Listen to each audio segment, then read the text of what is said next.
Doing that would be really bad for the joints in my arms and legs. After he said that, I thought to myself how right he was. I don't have weak bones at all, but I do have very weak, unstable joints. That's part of why I can't walk at all. My left hip has always been pretty much out of the socket.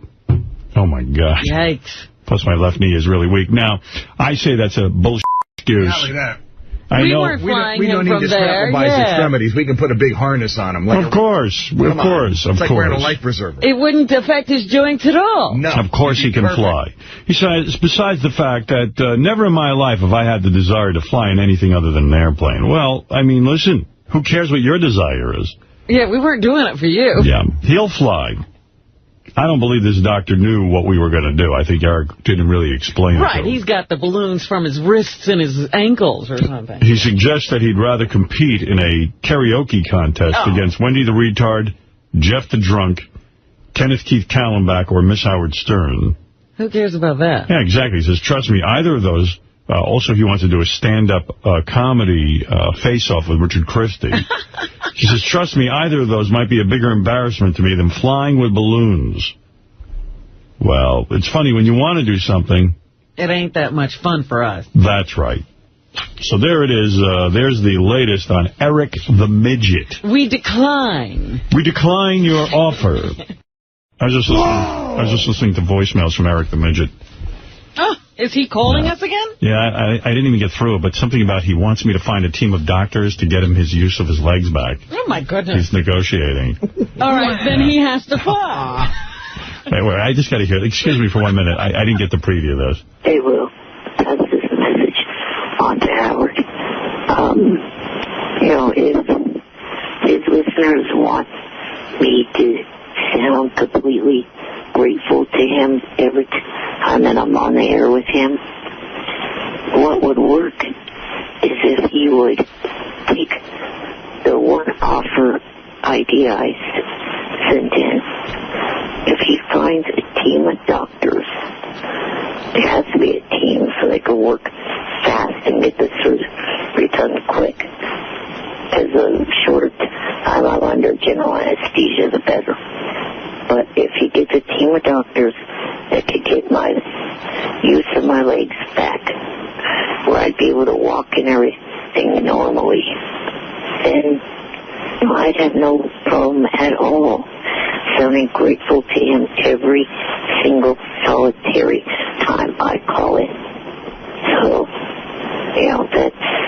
that's all I got to do is get him now a team of doctors to Why make him would walk. you do that to him or for him? He's been so ungrateful for everything else in the past. Why don't we dress Fred up as a doctor and pretend, and then have him operate and put Eric out, and then we'll just fly him with balloons. Fred could do a crazy, Vienna accent, and, Now put your legs down here.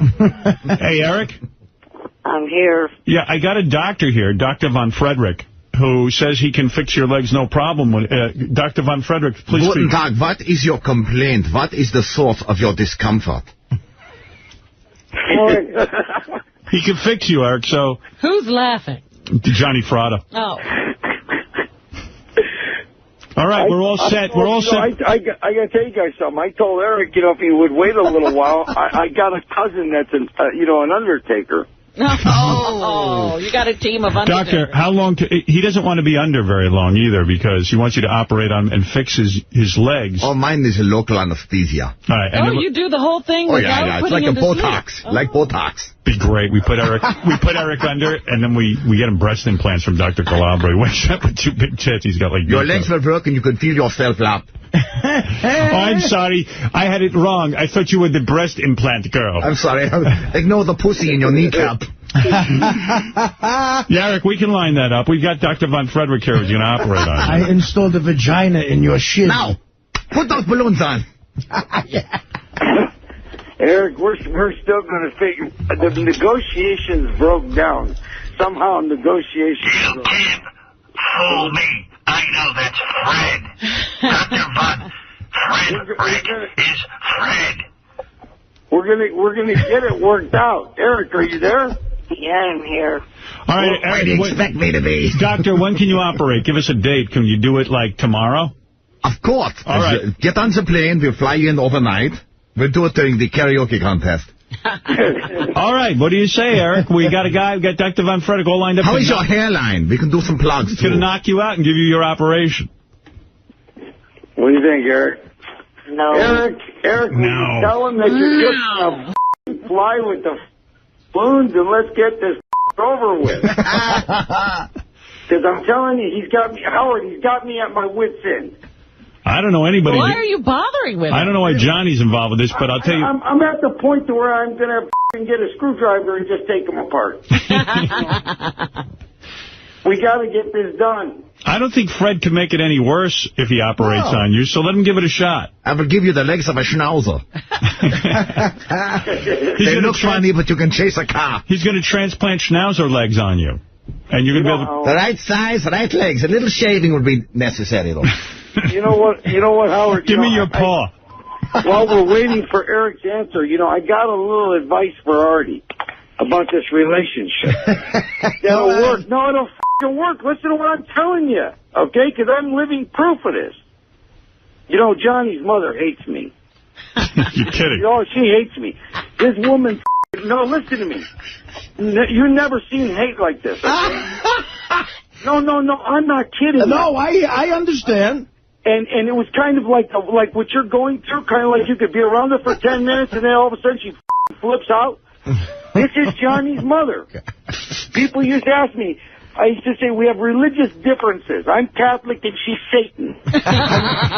Me and Dana have religious differences, too. She doesn't believe I'm God. Well, let me tell you what the story is.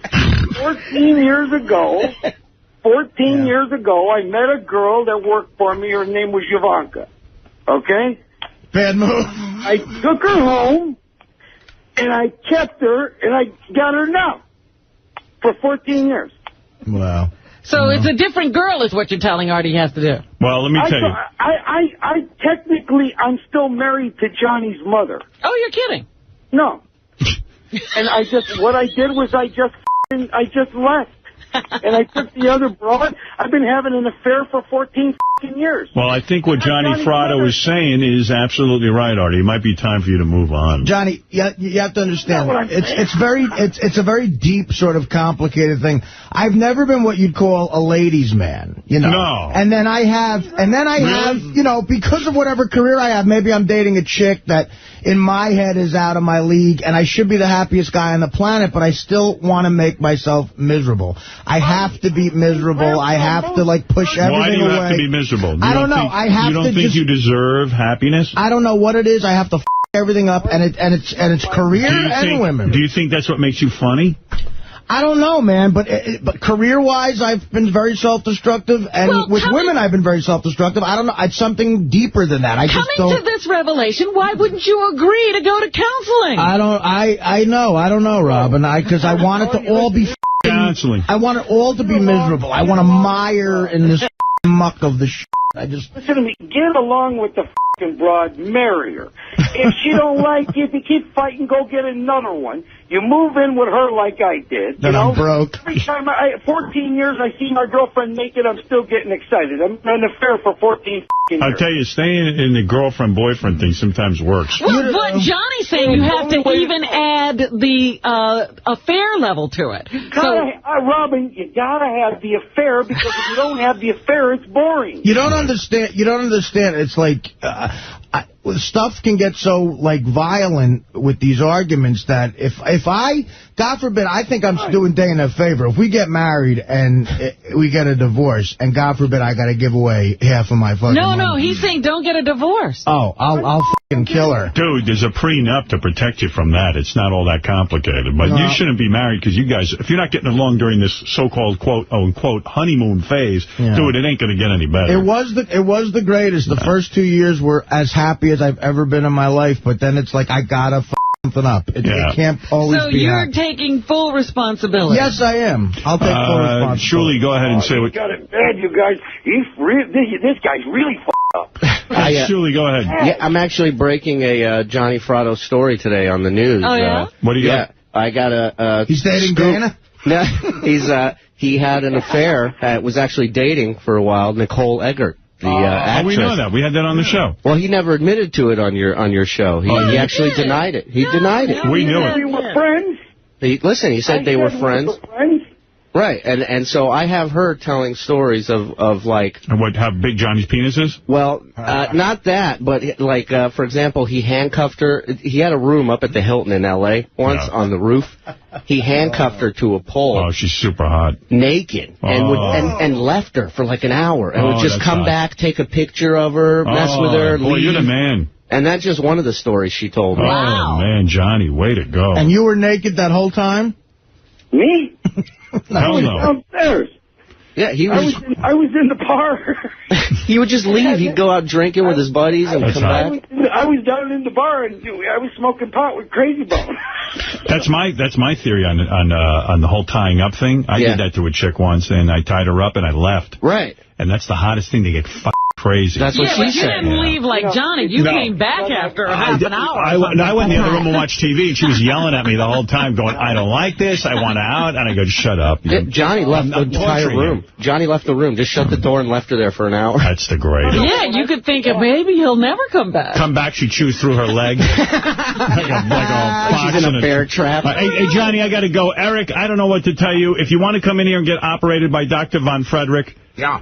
It's available to you, and we'll fix up your legs by giving you schnauzer legs.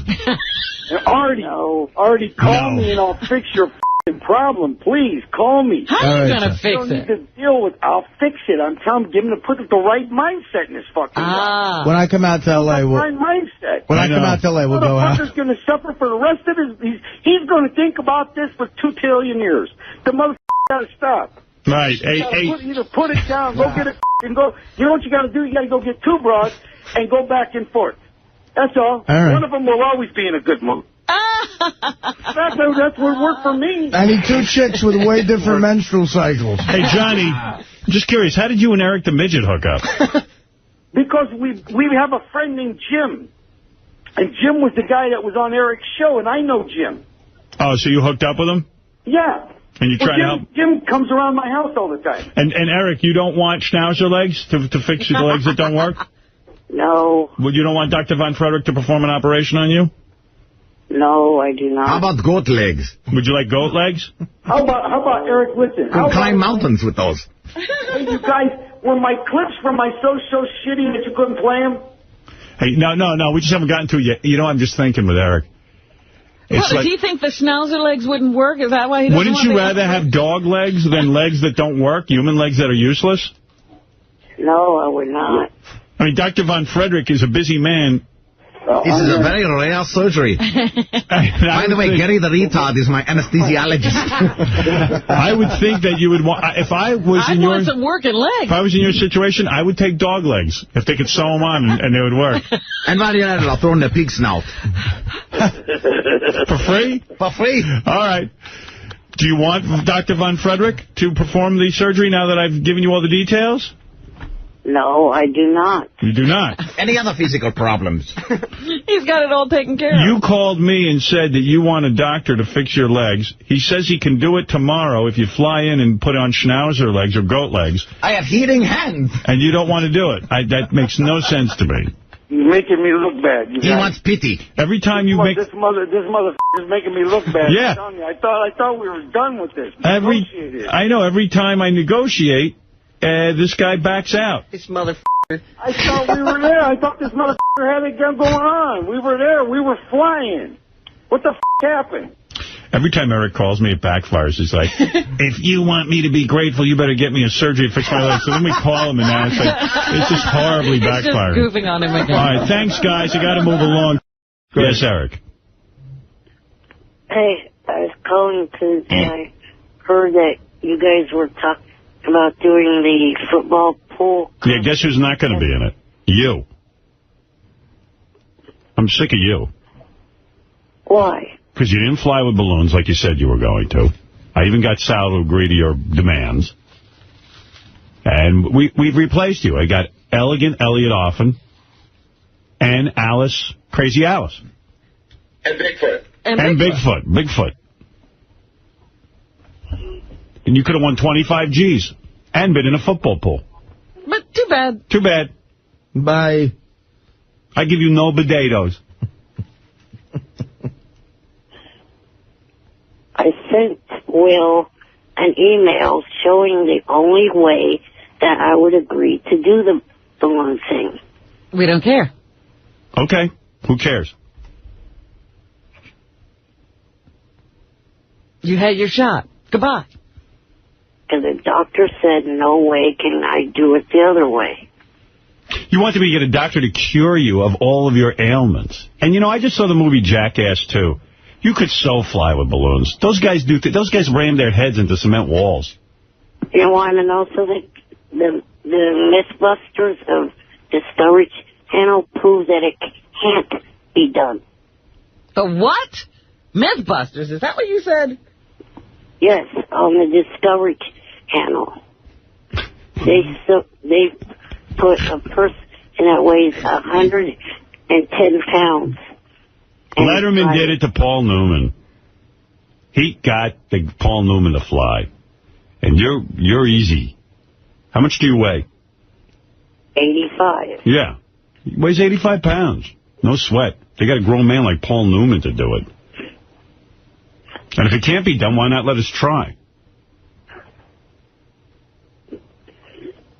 If you would like to do it the way that Letterman did it to Paul Newman, I'll do it.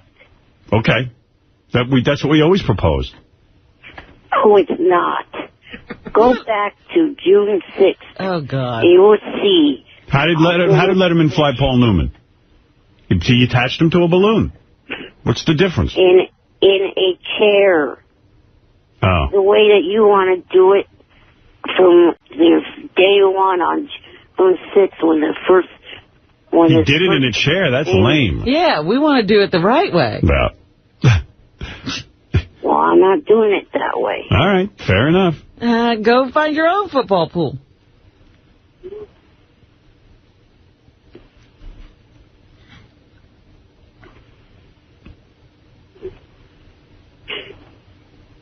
Are you crying? Are you crying? No. All right, just asking. We haven't made you cry yet. I don't know, Eric. Eric, and then I give you a radio show, and that becomes a whole hassle. I don't know. It's on TV shows. It's all bad. Eric, look at Wee Man in the Jackass. Here's a midget. You know, God dealt him a shitty hand. And what does he do? He embraces it. They ask him to kick himself in the head. He kicks himself in the head. They punch him in the balls. He doesn't complain. If they wanted him to fly, he'd have flown. And he makes money, and he bangs broads, and he gets drunk and has a great f***ing time. Right. Do it. Be like Wee Man. Yeah. I don't want to be like anyone else. I want my own pygmy. Like myself. I was banking on you to be my wee man. Embrace life. It's getting harder and harder to find midgets. They're all uptight. Because you call them by the wrong name. I need a wee man. What is it, Sal? Hey, good morning. Like, Eric is being such a dick. We did a great prank call with him the other day with Blue Iris. Yeah. And she called us Florence Nightingale to help him out. Yeah. And he won't let us play it. And you see, that's Eric, what I'm talking about. You don't want to play. You don't take one for the team ever. Wee Man would let it play. And he gets drunk and chicks. Blue Iris calls you, and then you say no. You don't give permission. Hey, it's getting more and more difficult with you. You know what, Sal? What was the promise that you made me when I agreed to you guys putting the 750 balloons? That promise from you was no more pranks. But it wasn't a prank. She was really trying to help. Why would you think that's a prank? And I had nothing to do with it. She decided to do it completely on her own. What did she say in the prank She call? said, I think she can't stretch his legs, but she could suck his cock and stretch that out. But we had nothing to do with it. Well, stretch your cock. And she sung him a lullaby because Eric wanted to sleep. Was it funny? It's in pink on Gary Preview 2 in pink on the right. Eric, I want to hear it. I kept hanging up on her. I wasn't giving her the... Eric, I want to hear it. Can we listen to it? Go ahead. All right. She's the one that sounds like an idiot. All right, here we go. Good. Hello? Hi, Eric. This is Nurse Iris. I want to help your legs. I can make you taller if you let me suck your cock. Hello? Are you there, Midget? Hello? This is Nurse Iris. Answer me, you little f***er. Hello? Eric? Listen, you ugly old bat. I am trying to sleep. Leave me the f*** alone. Now. I'll make you taller. I'll suck your cock. It's Nurse Iris. Get a life, you retarded old bitch. Stop wasting my I just want to help. You can ride around in my tent if you want. Hello? Can I sing you a midget lullaby? Knock it off. Rock-a-bye midgets on the stool top. When you fall off. You guys are driving him crazy. He just wants to sleep. You old bat. Why don't you just take the phone off the hook? And an important call might come in. Eric, I can't believe you fell for that. I'm waiting I for... don't fall for that. I kept hanging up on the stupid old bat. Can't believe you thought that was Florence Nightingale. I didn't think it was anyone but that retarded old bat. Well, why is she an old bat? I mean, what did she do? Don't attack her, Eric. Yeah. What did I have with you? That's not a nice name to call someone. Right, that's not what this show's about. All right, Eric. You coming to Beer League, the premiere? Did he get tickets already? I'd give him tickets. Oh, come on, man, yeah. Of course. Come. Eric let us play the call. He gets rewarded. We need celebrities there. You'd be doing me a favor, Eric. I need no celebrities are coming except Howard and Robin and Can Fred. we fly you in? Yeah, every movie's going to be successful. Going up against The Rock. That's the way to win #1 at the box office. Well, don't be negative about it. If you're, I want you at the premiere, and you're going to attack me? This is not going well. Yeah. Don't bring up The Rock. All right, Eric, I got to go.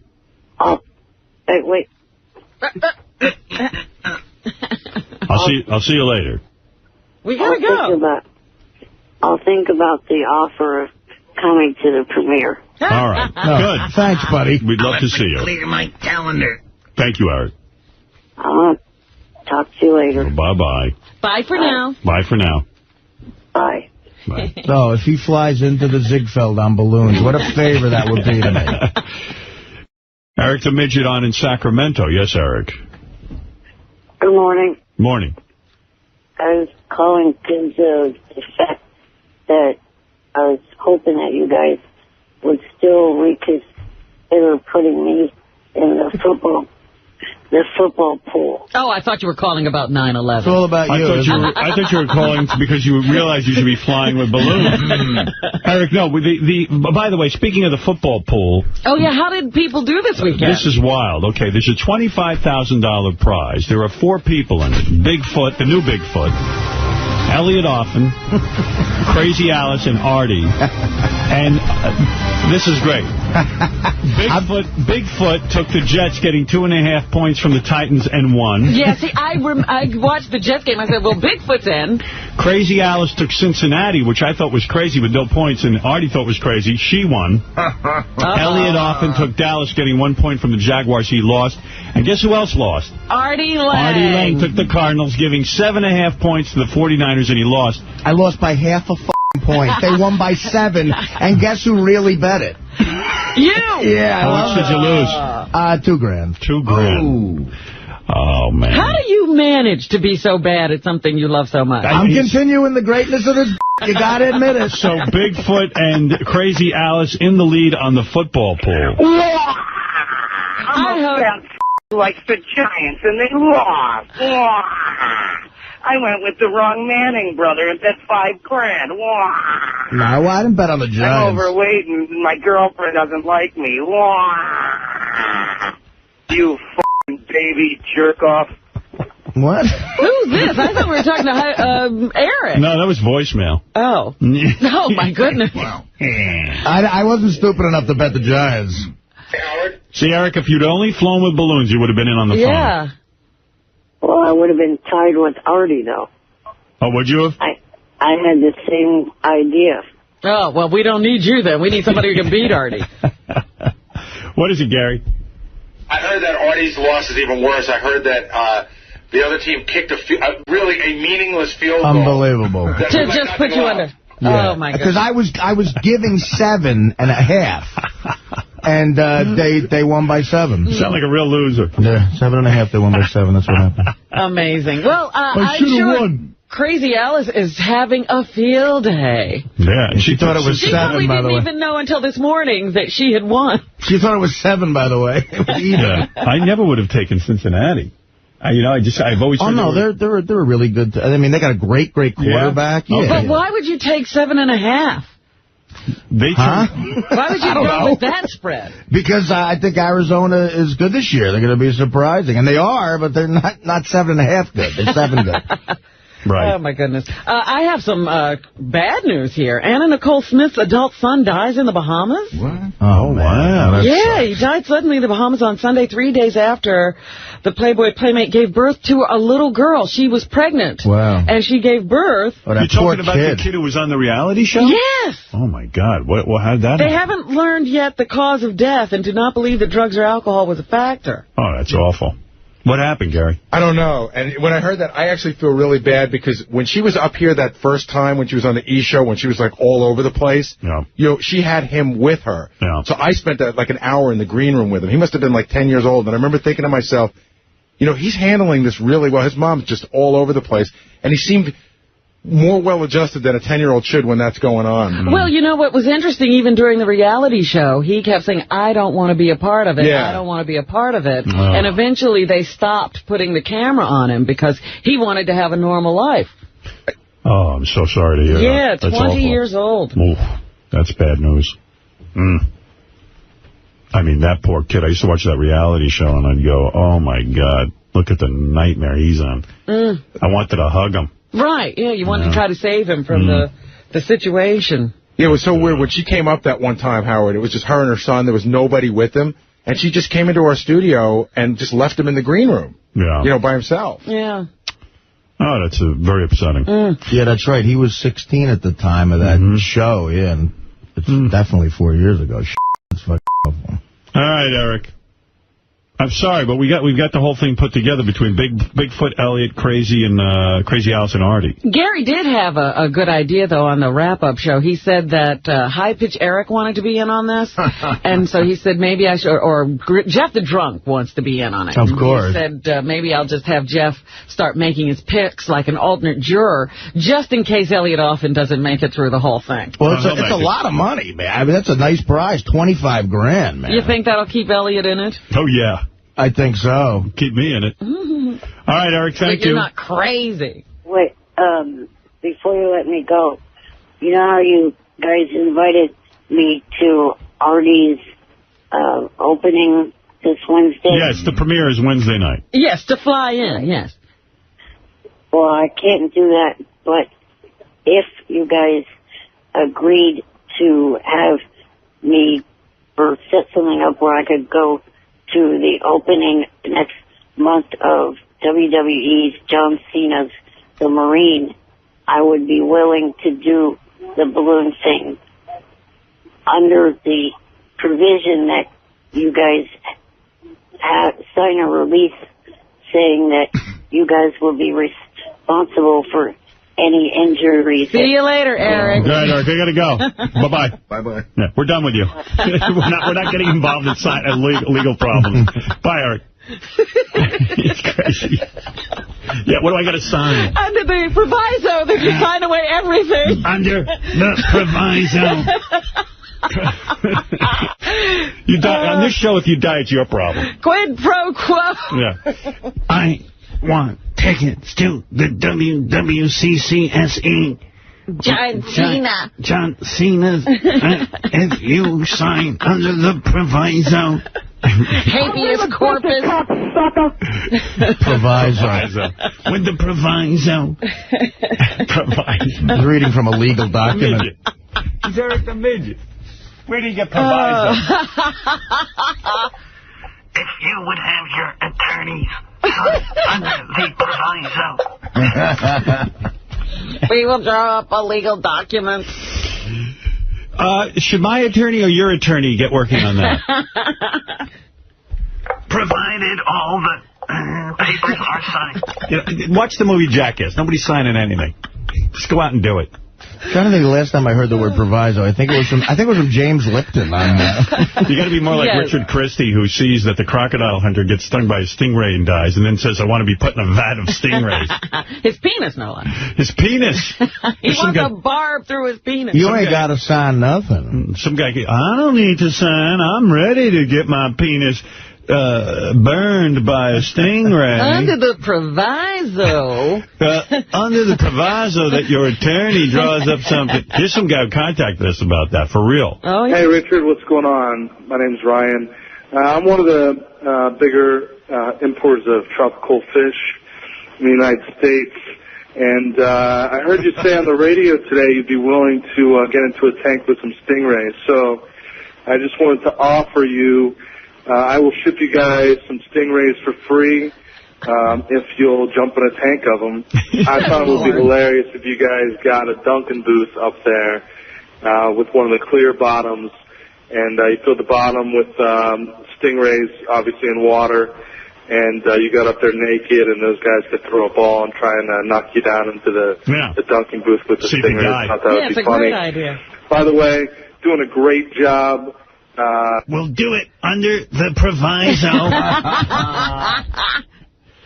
You must agree to an adjournment in contemplation of dismissal. In the event of an untoward accident. In the event of my unfortunate demise, you will sign the following agreement with my attorney. I love this. Before I go on with the email, Katie Couric, I had to finish this thought. Just stay with me. I'm sorry, I'm jumping around. But we were on the air the other day and listening to Katie Couric's first broadcast, and at the end she asked the listeners for help finding a slogan. And we said, well, why doesn't she go with Eric the Midget slogan, goodbye for now? Well, sure enough, she's done it. Listen to this. That's the CBS Evening News. I'll be back at 9 Eastern Time, 8 Central, with live coverage of the President's address to the nation. I'm Katie Couric. Good night for now. She went with goodbye for now. She changed it a little. Good night for now. Good night for now. Hey, Eric, she stole your slogan. Oh, well. Oh, God. Such high energy, I can't take it. Take it out. Check it out. Hello. Harmony.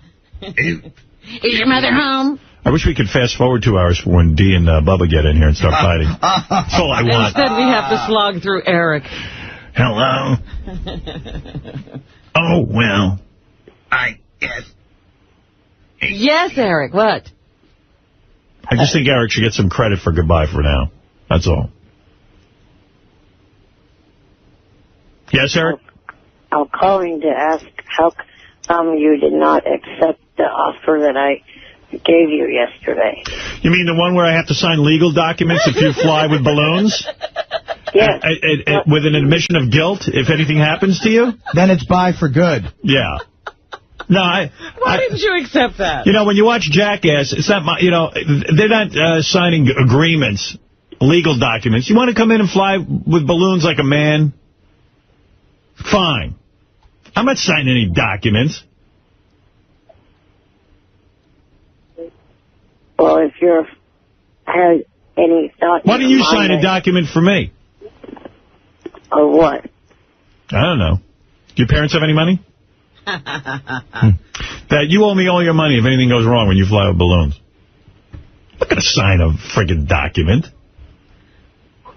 What is this? What are you, Perry Mason? We're tired of all your red tape. Are you out of your mind? You want to come in here and fly with balloons, go ahead. How do I know you're not going to drop dead? You've got all kind of medical issues. You could get a friggin' heart attack. Or he's going to pull a thing. I was injured during the balloon stunt. Now, Nick, I want to own 2 of your satellites. Yeah, exactly. He's going to fake it. Right. Right. And who's not going to feel bad for him? He's Who could tell if he was injured?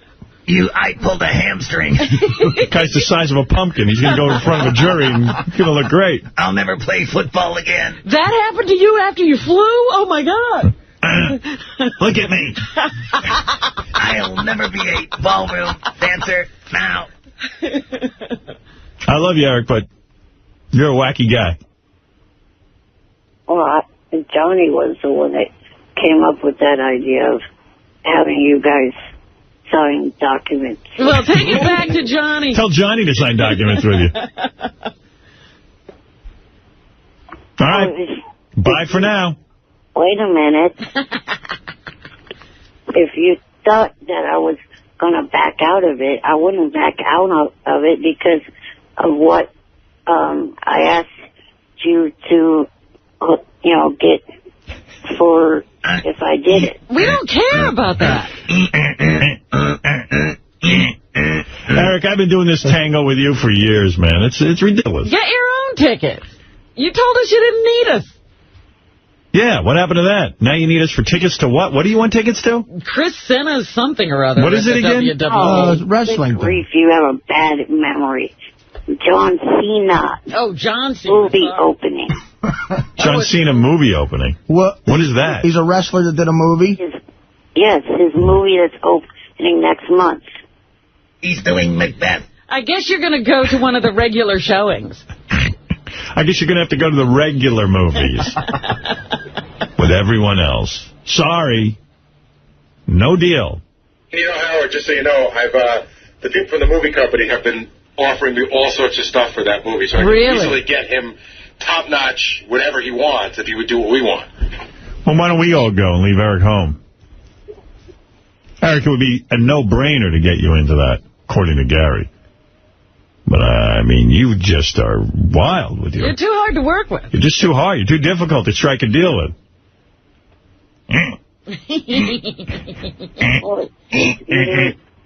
Either you fly me the way that Paul Newman got flown by Letterman, or you do it the way you want to and you have to sign release forms. I got to go, man. We got a show to do.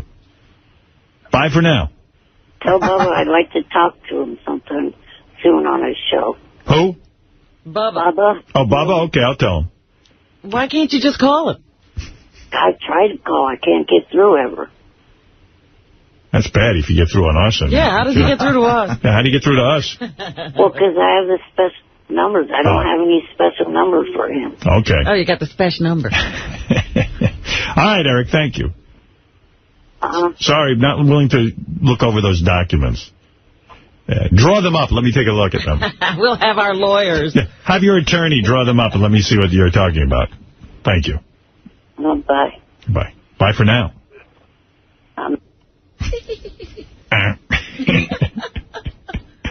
I love that kid.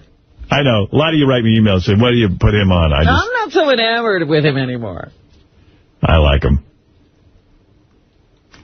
You know, flying him with balloons would be my greatest pleasure. Well, don't get me wrong. I'd like to see that, but I don't hang on every phone call the way I used to.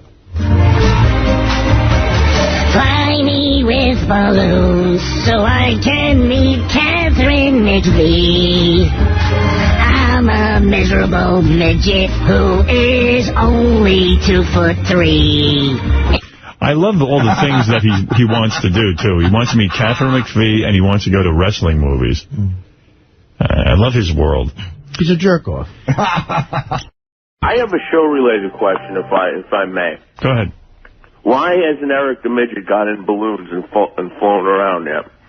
Well, I think we're close to it. Eric, well, wait, let me ask him. He's on the phone. Eric has called in every day this week. Oh, my God, I'm so excited. Are you a big Eric the Midget fan? I'm a very big Eric the Midget fan. I'm very upset for him about the Katie Couric debacle. What do you mean? That she took his sign off. That was bull. Oh, yeah, you're right. Yeah, goodbye for now. That's right. Eric. Good morning. Evidently, your two biggest fans are here. Sarah Silverman, the comedian. Are you a fan of hers? Yeah. Yes, now. and Jimmy Kimmel from Jimmy Kimmel Live. Good morning. Good morning. Good morning. Howard? Yes. You know, Katie Couric did not do Good Night for Now last night. I know, she changes it every night. Oh, she's trying out different things. She changed it to, this is a sticky situation. What, Eric, answer Jimmy's question. Jimmy wants to see you fly with balloons. Sarah wants to see you fly with balloons. Why are you not flying with balloons? Why are you not flying? Jimmy, I'll tell you the snag. Eric wants me to sign a document drawn up by his lawyer. He has a lawyer. That would hold me responsible for anything that happens to him during balloon flying. Right. And I said to him, look, the Jackass guys don't make people sign things. Steve-O doesn't come in here and make me sign a document before he has darts put in his ass. I don't want to sign anything.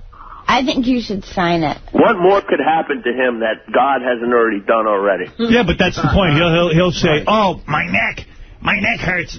And then he'll go in front of a jury, and I'll be responsible. And you know he's not even for real. Yeah, we've seen that song and dance, Eric. I mean, I can't risk that. Eric's going to die at any moment, probably anyway. Can't blame us for that. No, I'm not. What do you mean, no, you're not? Please. You're very fragile, my friend. You told us you'd already lived past your life expectancy. Yeah, my luck, you'll come on here, fly by balloons, and have a little heart attack. Right. Yeah, it's all gravy now. Right.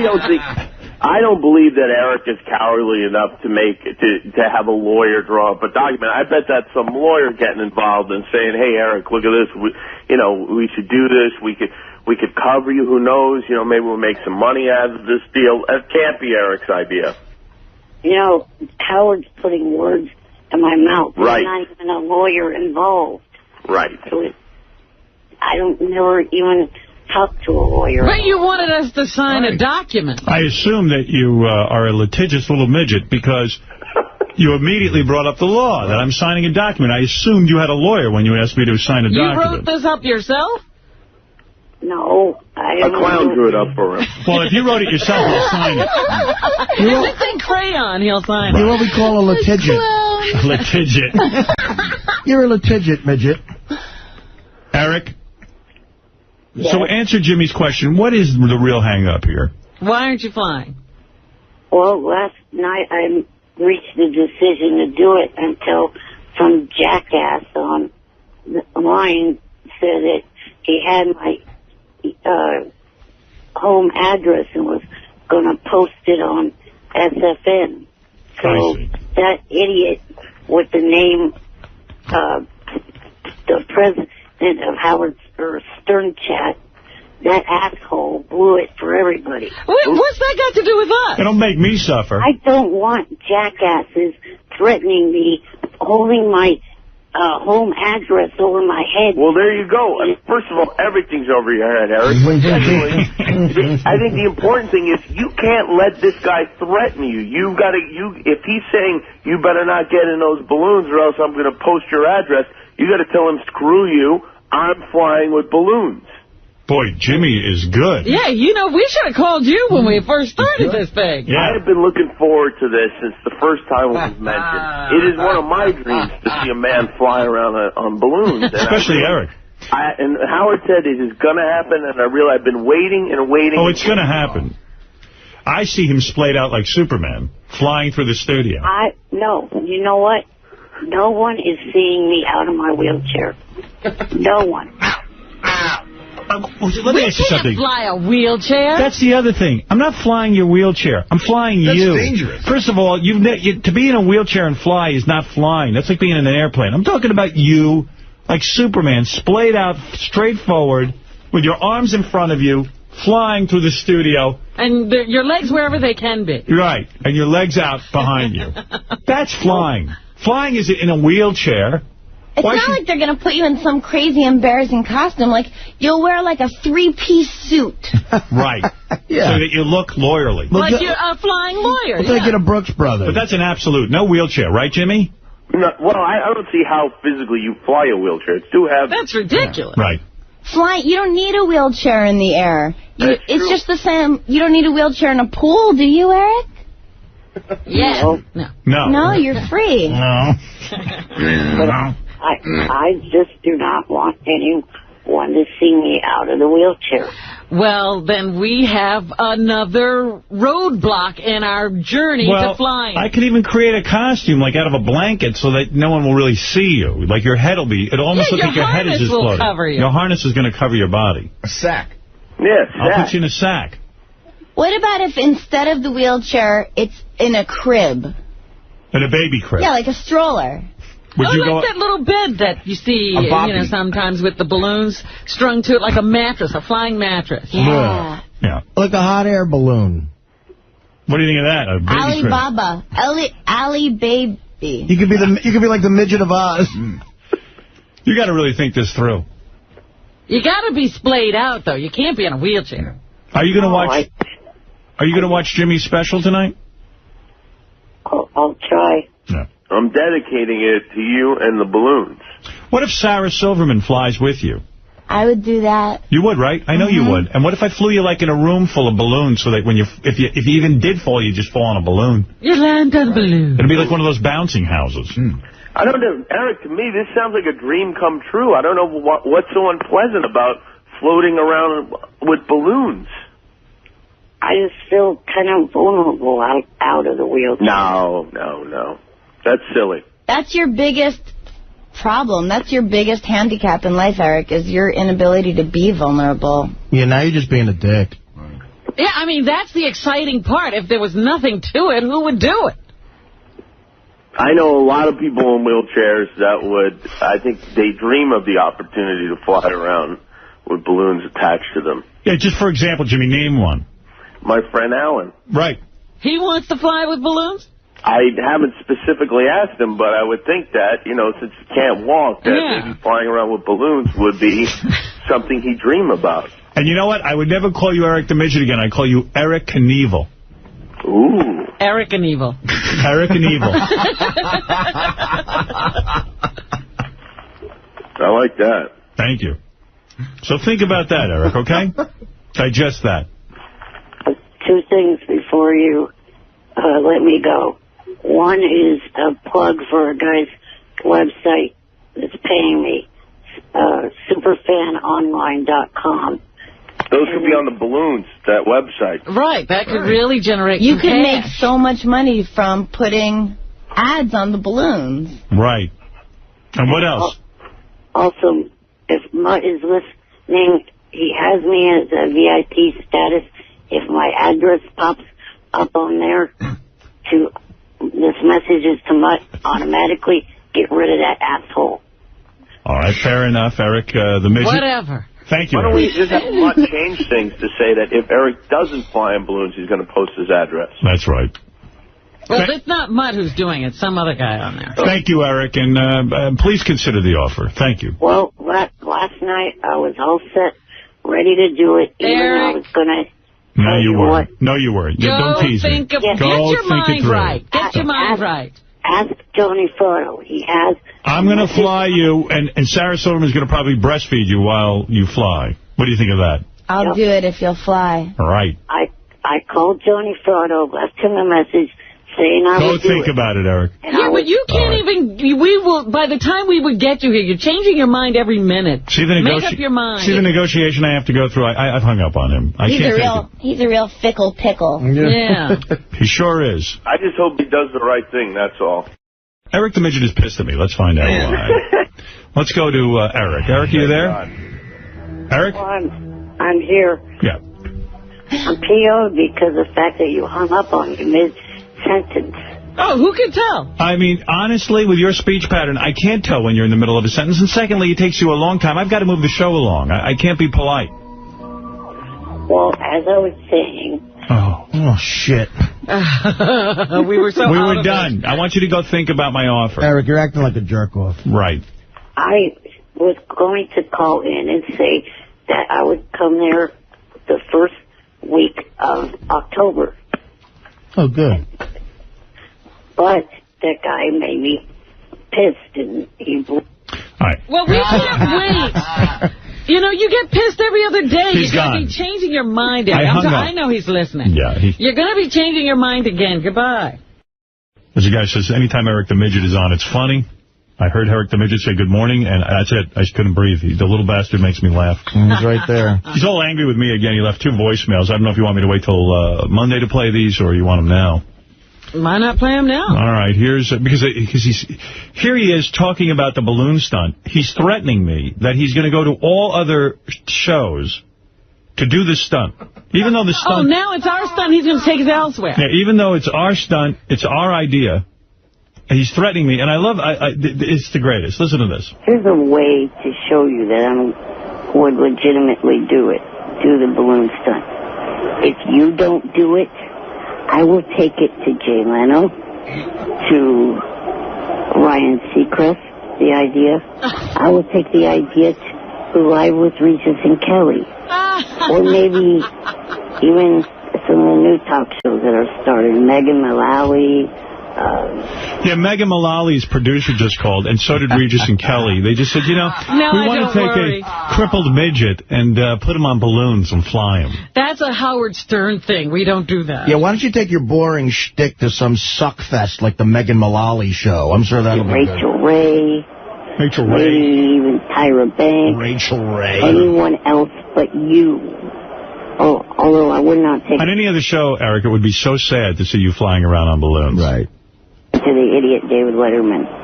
Oh, we won't take it to David Letterman. Conan O'Brien, who is also an idiot. He doesn't like David Letterman and Conan O'Brien. See, I know this. Why does he not like them? Because he doesn't have American Idol guests on. I'm thinking the 700 Club would fly Eric with balloons. Isn't it weird? That's exactly why I like those 2 shows. I'm going to the 700 Club. But my point being is if you don't do it, I'm going to give the idea to someone else to do. All right. And they will do it. That is how willing I actually am to doing this stunt. Now it's on your ass to actually get it done. Bye, you big-nosed piece of shit. Wait a minute. What does that mean? What, big-nosed piece of shit? No, that it's on you to get it done. We've never said we wouldn't do it. I want to do it. The guy just wants me to sign 57 legal documents he draws up. I told him no. He keeps coming up with all kinds of whacked-out demands. Right. So what was the second one? The second phone call? Uh-huh. He's pissed at me for hanging up on him. You big-nosed ass. Stop hanging up on me. How great is he? He's awesome. Now you just blew it for yourself. Hanging up on me twice this morning. I was going to call in today. My main damn reason. He really does sound like an evil little superhero. Oh, he's great. Like a villain in a superhero. Main damn reason. You hung up on me. But guess what? The tables will be turned, Batman. Besides telling you that Dancing with the Stars is boring, was to tell you that if you wanted me to, I would fly on September the 30th to New York, stay there for the 1st and the 2nd, and do the damn balloon stunt on the 2nd. You want proof of that? Call Johnny Frotto and ask him to play the message for you that I left him. Because in that message, I told him that I had reached the decision to do the dumb-ass balloon stunt. But between you this morning hanging up on me twice, and that jackass threatening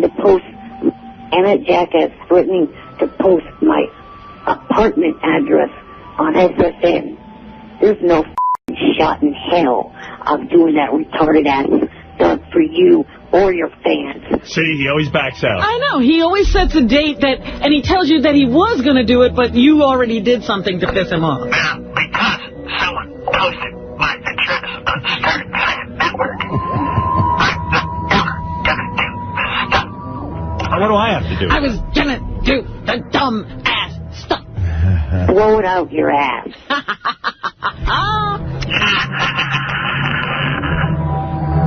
Riddle me this.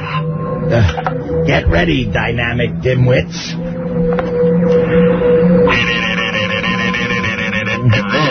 the evil little midget called Batman on the bat phone. Batman, I will fly to your lair and get you. You have 9 million days to comply, or I will not destroy the world. Dumbass. I have your butler, Alfred, not tied up. All right, anything else in the news, Robin? Anybody want to talk to Eric the Midget and Johnny Fratto? Oh, geez, I like Johnny. Hey, Eric. Johnny. Good morning. Morning. Stop referring to me as Eric the Midget. Here we go again. Goodbye. See you later, All right, Eric. nice talking to you. Bye-bye. Did they hang up on you? No, we didn't hang up. Oh, you guys heard it? What is it, Eric? I'm calling because some of your listeners are taking that balloon stunt too seriously. Howard, and I woke up at 3 o'clock in the morning for this, okay? Eric, when are you going to fly with balloons? I'm not going to do it. And Yeah, well, you made a big mistake because guess what? I got contacted by one of these wrestling dudes who totally wants to hang with you. Oh, there you go, Eric. Who? Who? Wait, I'll Baba Booey tell you. I don't know one from the other. This guy's coming in, and then they called, and they wanted Eric involved, and the whole thing. Gary, come here. We could have set you up, dude. What was the thing? Okay. You know the movie The Marine, Eric? Yes. And you know the guy, John Cena? I guess he's the... John Cena? John Cena. And so the movie company has been emailing me. They are begging me. They're willing... I think October 4th is a premiere in L.A., the big premiere. All the stars of the movie are going to be there. And they want to fly you in. And I said to them, I don't even think that he flies. And they said they would send a car for you. They want to send you to the premiere of the movie. Okay. No, I say... But it's not going to happen. I say it doesn't happen. You got to fly with balloons. Eric, fly with the f***ing balloons, please. Yeah, fly. See, You're going to love it. Tony, though, that gives that one guy satisfaction. No, Howard. There's a f***ing fan that's writing him emails and threatening him and blackmailing him and all kinds. Blackmail? What could you blackmail Eric with? What are you getting out of Eric? He's going to give out his address and his phone number. Eric, instead of thinking of, like, that fan or satisfying us, just think of what... This is like a dream for you. I know you've been asking... The gift of flight. To go to the movie and meet the people. I mean, they'll throw you right on the red carpet. Eric, you'll be thrilled. You'll be free. Howard, tell him about how much Jimmy Kimmel was appreciating the flying thing. Jimmy says it's got to happen. Jimmy Kimmel loves it. They're fans of yours. They're fans, Jimmy and Sarah. Yeah, they all were asking, has he flown yet? When is he flying? Jimmy writes me an email once a week. When is Eric going to fly with balloons? I go, Jimmy, I don't know. I don't know what to say. It's going to change your whole f***ing life. For the good or the bad? One way or the other. You never know until you do it. I mean, Eric, it's such a great thing. I get the impression that your life doesn't have a lot of excitement in it. This is exciting. You come to New York, you go to the screening. It's exciting. Eric, you heard Nicole Eggert said she will fly with you. Sarah Silverman said she'll fly with you.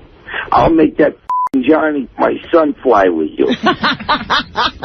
Kim, we'll fly that by just his legs. We'll hang him upside down. It'll be unbelievable hard. Only problem is, if I do it, I get cut off. Cut off from what? Well, Howard, his family is threatening to cut off his allowance. How much allowance do they give you? The apartment. They won't pay for it anymore if I do it. Yeah, but you know why that's happening? They got to pay for it. You're in a wheelchair. What are they going to do, abandon you? They're bluffing. Hey, Eric, That's a bluff. When you talk to your parents, don't they realize that you have very few joys in your life and that this is the opportunity to make you happy? That's what I'm telling him. I'm saying that his parents aren't going to be around forever. Let's face the reality. And this is something that makes you somebody. But you know why it's happening? You waited so long, everybody's chiming in on it. You should have just done it. And I still say Eric's parents aren't going to cut him off. I mean, of course not. That would be really cruel. It's almost child abuse. I mean, what are they going to do? He'll be out on the street. His father's a cop. Can I speak, please? Go right ahead. My dad is 100% serious. Really? We'll do it. What would he do? Like he'd have you be homeless? He'd see you on the street? It would probably arrest me. It would displace me and my roommate. My roommate would have to go back to the place that he was before. All right, I'm going to make... you know what? I always feel bad for you, all right? I'm going to put the flying with balloons thing on hold for a second, because I know we're never going to get anywhere with it. But I'll tell you what, I'll make you a deal. This is... hey, Kevin, you there? Yeah, I'm here. Kevin Lofton's on the phone. This guy made a cartoon of Eric. Oh, it's great. And I could play it anyway, but I always like to have Eric's permission. Right. I'll play the cartoon on Howard TV. You get to go to the premiere. How's that? Do it. Come on, Eric. Do it, Eric. Do it.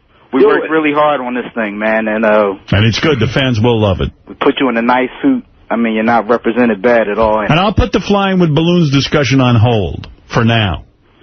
But you will fly with balloons, but... Eric, please f***ing do it, because you know what? Deal or no deal? Now talk to your guy, Johnny Fratto. Deal or no deal?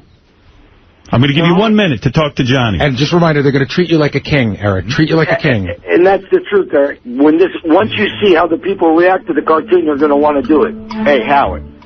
The thing I don't like about the... I'll bet you could go on Jimmy Kimmel after you do it. Johnny, let me speak, please. This mother me off.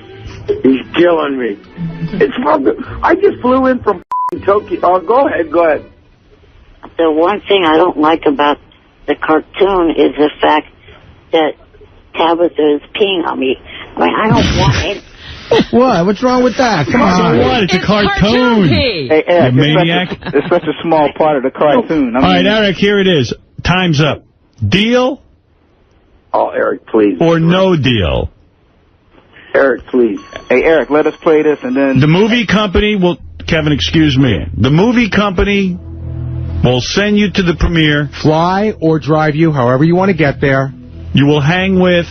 John Cena? Yeah. And whoever else is in the movie. And you will be at the premiere. Is it in L.A.? It's in L.A. So you can probably stay at Johnny's place. Eric, you can stay at my place.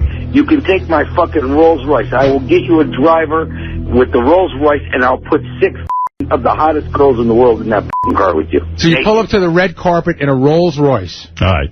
Enough of this. Do you want the deal or no deal? Deal. What? Deal, he said. Did I hear deal? Not like that, you didn't. What did I hear?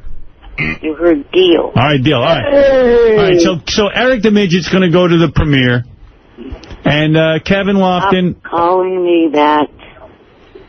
Eric the Midget's going to go to the premiere, and Kevin Lofton will see your cartoon debuting on Howard TV this month. Hey, finally. Thank you, Eric. Yeah. Eric, hold on. I'll get you the details. All right, Eric. Howard, can you leave them on the line for 1 second? I got a little something that's kind of funny that they did. These guys are so funny. They're like a little team. Eric's like his little sidekick. No. They called in earlier, and I had them transfer these two. Was you dumb hick.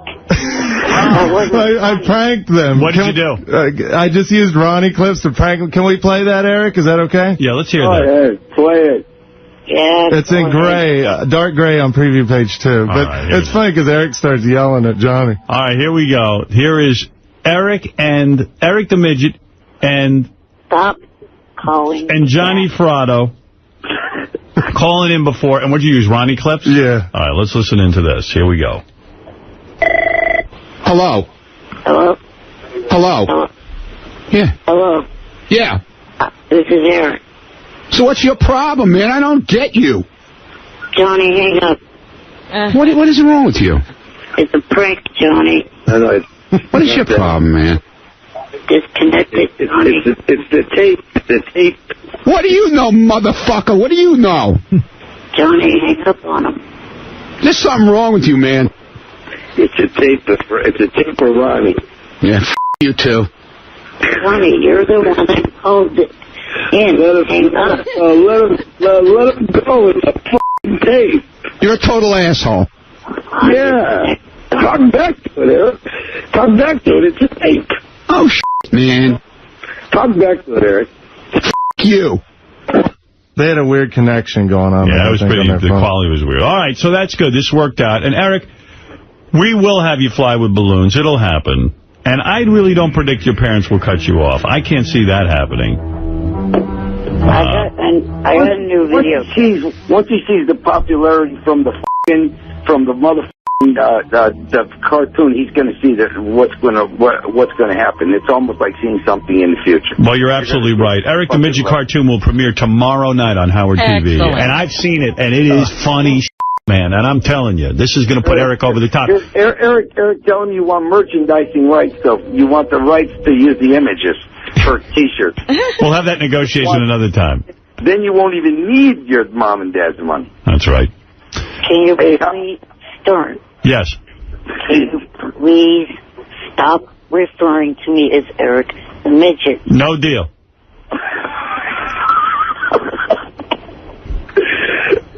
It's just a word. It's just a word. Howard, call me Johnny the Dago. Johnny the Dago. See, nothing. Ain't got. I call him Howard the Jew. Nothing. Who cares? Nothing. See what I mean? It's just a word. You got to man up. That's all. Yeah, it's just a word. It's just a word. That's all. That's all. You know, Johnny, you're good for him. You talk sense to him. I don't know why he puts up with him. This is the only motherfucker in the world that can get me up at 3 o'clock in the morning, and I am. Johnny, what is going on here? Why are you putting up with Eric? I mean, why are you involved in all You know what? I actually like Eric, and I believe what Gary just said. I believe that this is a guy that doesn't realize that he could probably have a lot of fun in his life. He's not having a whole lot of fun, and he doesn't realize what's going to happen. You know what I'm going to do for you, Eric? I'm not going to call you. I'm going to go back to Eric the astronaut. No, I don't like that one either. Well, I actually like that, you know. You choose Eric the astronaut or Eric the Midget. Which one do you want? I'll go with the astronaut. Yeah. But what's wrong with being an astronaut? Wouldn't you be an astronaut? I just had to fly to Japan. I don't even fly. How about Eric the Grouch? All right, Eric the Grouch. No. How about Eric, the guy who hates being called a midget? How about Eric, the guy who's going to fly with balloons? He's going to do it. No, once he sees the cartoon, he's going to laugh. The cartoon is good. It is really, really good. This guy, Kevin, made a great cartoon. Kevin Lofton. Howard, you know, I tried to call you for the last 2 days because I just got back from Tokyo. We just opened up our very first Beverly Hills Chopper store right in the Shibuya district in Tokyo. Fabulous store. These Japanese people really. I wanted to call and talk to George Takei. Couldn't get through last night. Yeah, well, we were so damn busy. But hey, listen, Johnny, I got to go because I got Gilbert here. But well, let me tell you something. They know who you are in Tokyo. They know who you are. The Japanese that speak English know Howard Stern. Really? And we actually videotaped. We took a video camera with us, and we talked to them. Hey, and Eric. They know you. Eric, would you prefer Eric the Pygmy? No. Hey, if he's big in Japan, you should make an action figure based on a cartoon. They like action figures over there. You know what? We could make it lifestyle. Eric, you know, I met a guy that makes it fucking, you know, like Transformers. How about Eric the Man Tabitha Stephen Peas on in the cartoon? Oh. How about Grumpy Smurf? How about Eric the Grumpy Smurf? Eric the urine-stenched midget. Grumpy Smurf. Eric, I love you. You don't have to worry about a thing. You're going, and that's what matters. You'll be among your beloved wrestlers, okay? There it is. All right, enough. All right, we'll save the balloon discussion for another time. All right. All right, thank you, Eric. Artie? Yeah, Johnny Fratto. We're going to Tokyo, and you're going to Tokyo. We got to go back in November because we're opening up another store. You've got to go. Have you been to Tokyo? What about you, Johnny? You ever do smack? No. I snorted it once when I was a kid. I snorted it just, you know, like to see what it was like. Right. But it was too freaky for me. It was too, you know, I don't like to numb, you know what I mean? You want to feel something. Right. Yeah, I don't like to be numb. I don't like that numb feeling. Yeah, as Pink Floyd said, you're comfortably numb.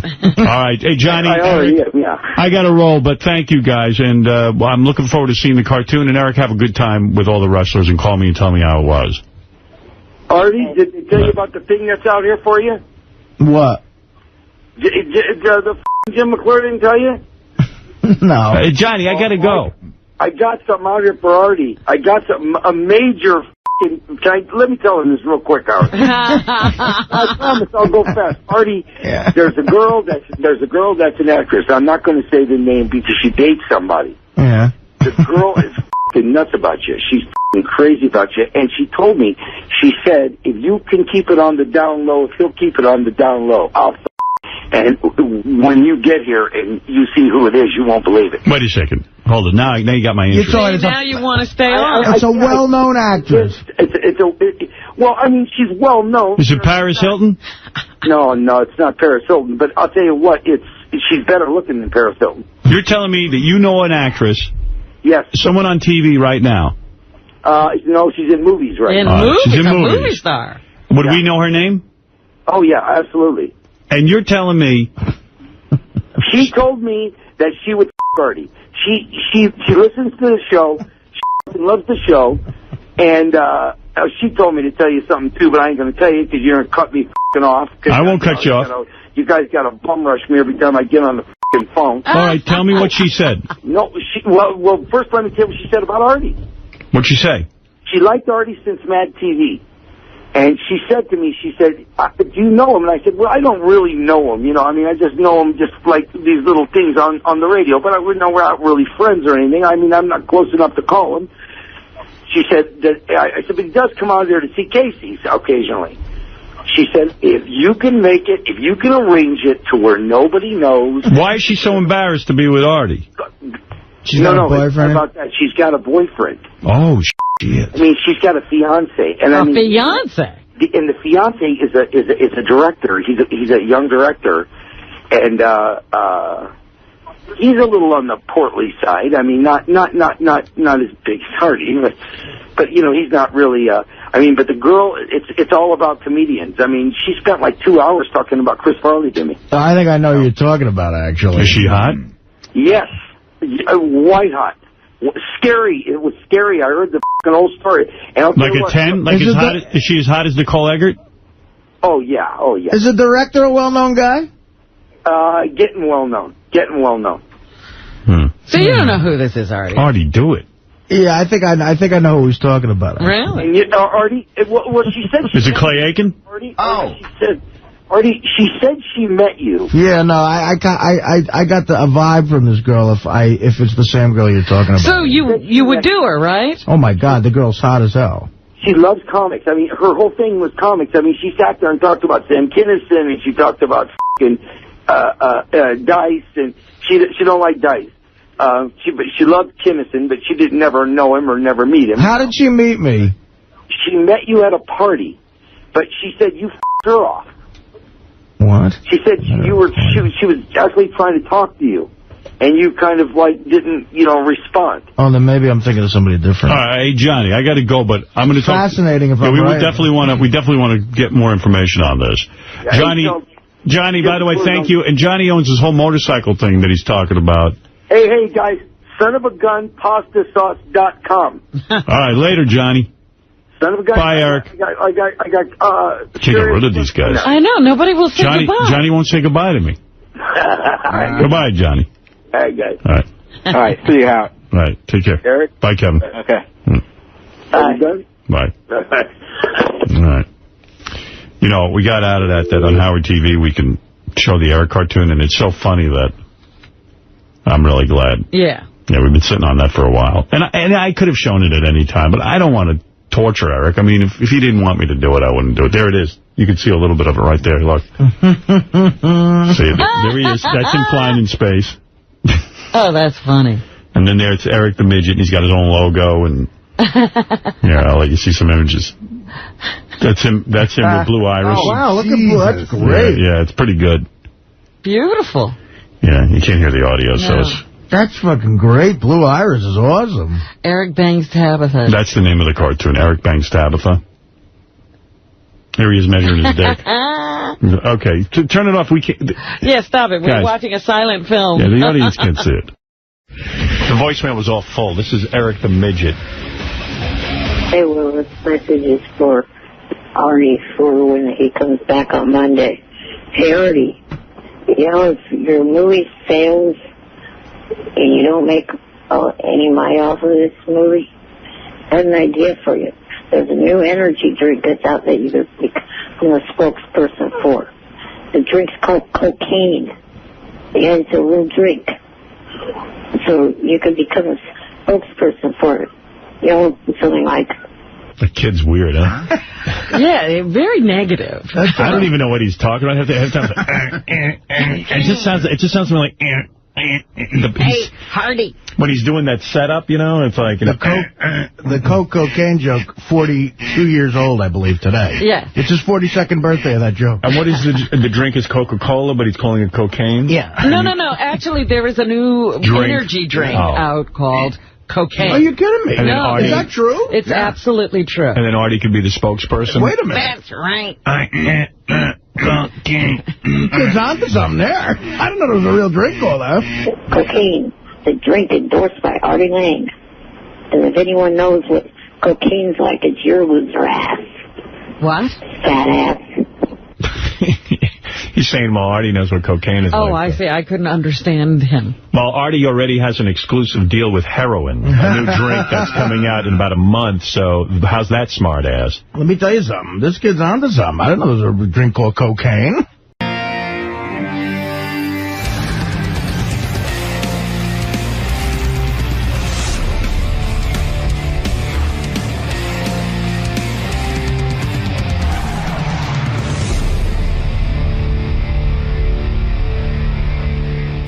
Ronnie, corners me with business questions now. Oh, yeah? Used to be Ronnie was my driver, and I'm coming up in the elevator today, and he's like, hey, man, he goes, these people who run the Ronnie block party? I go, no, I don't know any of them. He starts naming people like I'm supposed to know them. Right, now you're supposed to remember these names. Yeah, it's Ronnie's business venture. He goes, I'm just checking. The guy bought... when he explains business, it's crazy. He goes, the guy bought a Long Island theater, which means he rented the theater for one of their shows. Okay, but he goes, the guy bought a Long Island theater, and he wants to show the movie Private Parts before the block party. Is that okay? Oh. And I'm like, I go, Ronnie, I don't own the movie Private Parts. Somebody wants to show it. Paramount. Yeah, that's Paramount's deal. I go, but, the real answer is I fucking can't stand that block party, Ronnie's block party. I hate it. It's turned into my nightmare. Yeah! We're here! Woo! I don't give a shit about it. Well, why don't you tell him that? Leave me alone. Yeah, Leave me alone, damn it. Yeah, I just want to say, Ronnie, never, ever be smart. Never bring up the block party to me. I fucking, you want to know what I want? I want you to get rid of it. I want it to go away. Don't ever say block party to me. Yeah. When they're having some cruise with Beetlejuice, it's like anyone they can find off the show, and then it's like there's a whole little ancillary business. Letterman's people don't do that. No, there's no Letterman traveling circus. Yeah, there's no, the Daily Show doesn't have a traveling circus. Only I have that, and really, I don't want to hear about it. Don't ask me business questions in the morning when I'm coming up in the elevator. What's wrong? What did I do Don't now? mention the block party to me. Why? What did I do? What's wrong? No, I mean, with that whole Private Parts and showing the movie before the block party, I don't give a fuck about them. I want the block party to die and go away. So every time you bring it up... That's not true. What's what? Not true? I was watching... what was I watching last night? I was just talking to Lieberman about it. About the pace car thing. Yeah. And you were on there. Right. Making comments. Right. And do you remember your comment? What was it? How you make people... from around you. Yeah, I'm trying to be nice. So do me a favor. Don't bring up that block party to me. All right. Especially in the morning. I hate it. I asked you. I'm trying to do the right thing and ask permission and not fuck up. I don't want to fuck up. Talk to Gary about it. Why would I talk to Gary about it? Because I don't. You're want not to be confronted. He's not no, Gary. It's not Gary's you. The executive producer of the show. Yeah, don't talk to me. Listen, Ronnie, listen carefully. I am listening talk carefully. To me about your block party business. If you got business with the limo, that's what you are to me. You're my limo driver. Understood. And you're security. Do you want to talk about that shit with me? Fine. You want to talk about your fucking block party business? Talk to Gary. Okay. That's it. Okay. I want to hear about it. It fucking makes me want to throw up. Okay. All right. All right. He doesn't understand anyway. I understand. I love how he says I'm listening while you're talking. She always waits till I walk out. When I say something, go ahead. What'd you say? Do you think that I could show the block party at the block party? No, not me. You think we could show the? Who is it then? I don't know this fucking guy you're in business with. The guy asked me. The guy in asked. other words, the guy asked me a simple question. Yeah, the guy's got a direct pipeline to me through you. This is some fucking guy I never would pick up the phone on, and now I got to deal with him. You're not dealing with him. Yes, I am. It's a simple thing. I had to deal with you this morning, so this guy has a direct fucking pipeline to me through you. It's a simple. It's a simple thing. It's simple for you. It's a yes or no answer. It was no big deal, I thought. I don't like... Then every answer is no. Yeah, How about that? From now on, everything is no. Okay. That's all my answer. All right. Think of another question, and it's no. Good. You got another question? So now, whatever question you ask me, it's no. Okay. Okay. Okay? Okay. Gotcha. Like, in other words, do you think it's okay if this guy that I'm doing business with sells Howard dolls at the block party? Who said that? Nobody's saying anything. I'm not talking to you. What's the answer? He's making an example. Yeah, I don't give a fuck about the block. I hate the block party. Now you know. I hate it. I hate that commercial you shot for your stupid fucking cruise. I hate it. It's not a cruise. Whatever it is. I hate that. I hate that all the people... that was... Beetlejuice is... I hate all that. No other show has that. I don't want that. Well, that's not what you said. I know. So I'm being a nice guy. So don't fucking bring up any more business. All right. So that this guy, whoever this guy is, has access to me. Talk to Gary. He doesn't have access to you. Yes, he does. Through you. He goes, Ronnie, ask Howard. No, that was my idea, ask Howard, because I don't want to make any mistakes. You have an idea, talk to Gary. Okay? Gary is going to be your... That wasn't his idea at all. That was my idea. Yeah, when you have an idea, as soon as you have an idea... No, it was my idea to run it by. No, whenever you have an idea, go to Gary. That's all I'm saying. It wasn't my idea. No, when you have an idea to come to me, okay, just say, substitute Gary from me. And then Gary's going to come to you and ask you. Whatever. I feel What's more the comfortable. difference? Oh, it's a big difference. Wait, Ronnie, can I help you out on this? The difference is he doesn't have to deal with it. I understand what he wants. I'm the buffer. Okay. That way he's the guy who's going to tell you no. He can give a true answer and not have to be embarrassed. Here's what's going to happen. You're going to say to Gary, is it okay? Ask Howard if it's okay about the Private Parts movie. Then Gary, should I ask him now? No, not in front of me. Then Gary comes to me. And I already Gary asked you, and you said it's meeting. okay. No, listen to me for once, and you'll learn how things work around here because you haven't figured it out. Okay. Gary and I will sit alone in a room, and I'll say to Gary, listen, I hate the fucking block party. Go to Ronnie and say, you're not even going to ask me, and just tell him no. It's not a good idea. That's how we do it. Gary pretends that he didn't ask me, and then when they say no, and I'll go, hey, and then you'll say to me, Gary will be the bad and then, of course, you won't be able to take that answer, and you'll come to me directly. I'll go, oh, gee, Gary didn't even tell me. Okay? That's what's going on, Ronnie. Ronnie, I hate the block party. I hate it. I'm putting up with it for some bizarre reason because I'm too fucking nice. But don't come to me with business questions about some fucking guy who's got an idea about showing Private Parts. I don't care about this guy. You know, when I was working 24 hours a day on that movie and writing it, writing the book and Len Bloom and all that, I wasn't dreaming one day it would be shown at Ronnie's block party. What's wrong with that? It's for the fans. I hate it. Don't worry about the fans. I'll worry about the fans. When did I put you in charge of the fans? You didn't put me in charge. I asked a simple question, for God's sakes. I asked a simple question. How about selling my books there, too? Maybe you could do that. He's gonna give them to me. I'll sell them for you. That's a great idea. That won't embarrass me at all. It's a movie. It's a movie theater with Ronnie, a movie. Just ask Gary. I already asked you. You said it was I said okay. All right. What am I going to say? Oh, my goodness. I don't want to deal with it. Did you? I did because I fucking can't say to people's faces. And he fucking knows that, too. Oh, bull crap. You've told me no to things. What did I tell you no to? I don't remember, but you've told me no to things. No, you've told me no to things. Name one. I can't remember right now. Because I never have. Yes, you have. Yes, you have. What is it? Name it. I don't remember. You don't remember? You're remember. Saying I said no to things, but you don't remember. I know you've said no to things to me. Name one. Because there isn't one, Ronnie. Get out of here. All right. Now, how is this guy going to show the movie, Howard? I don't know. Robin. He's not going to go to Paramount and get a print. He's going to get a DVD. Yeah, of course. Yeah, it's going to be like watching on a DVD what you could do at home. It's not even going to have a copy of the film. I don't know what he's going to have. Maybe he is going to have a copy of the film. So you don't have any problem asking me that question. Well, first before thing in the morning when I'm trying to read the fucking paper. Before I find out that. No, we were in the elevator car. I didn't bother you in the elevator. You weren't reading the paper in the elevator. That's exactly what I was doing. No, you weren't. You were talking to me. No, I was reading the paper, and then you started talking to me. Oh, so full of shit, man. We were walking up the fucking Okay. So that's what you do.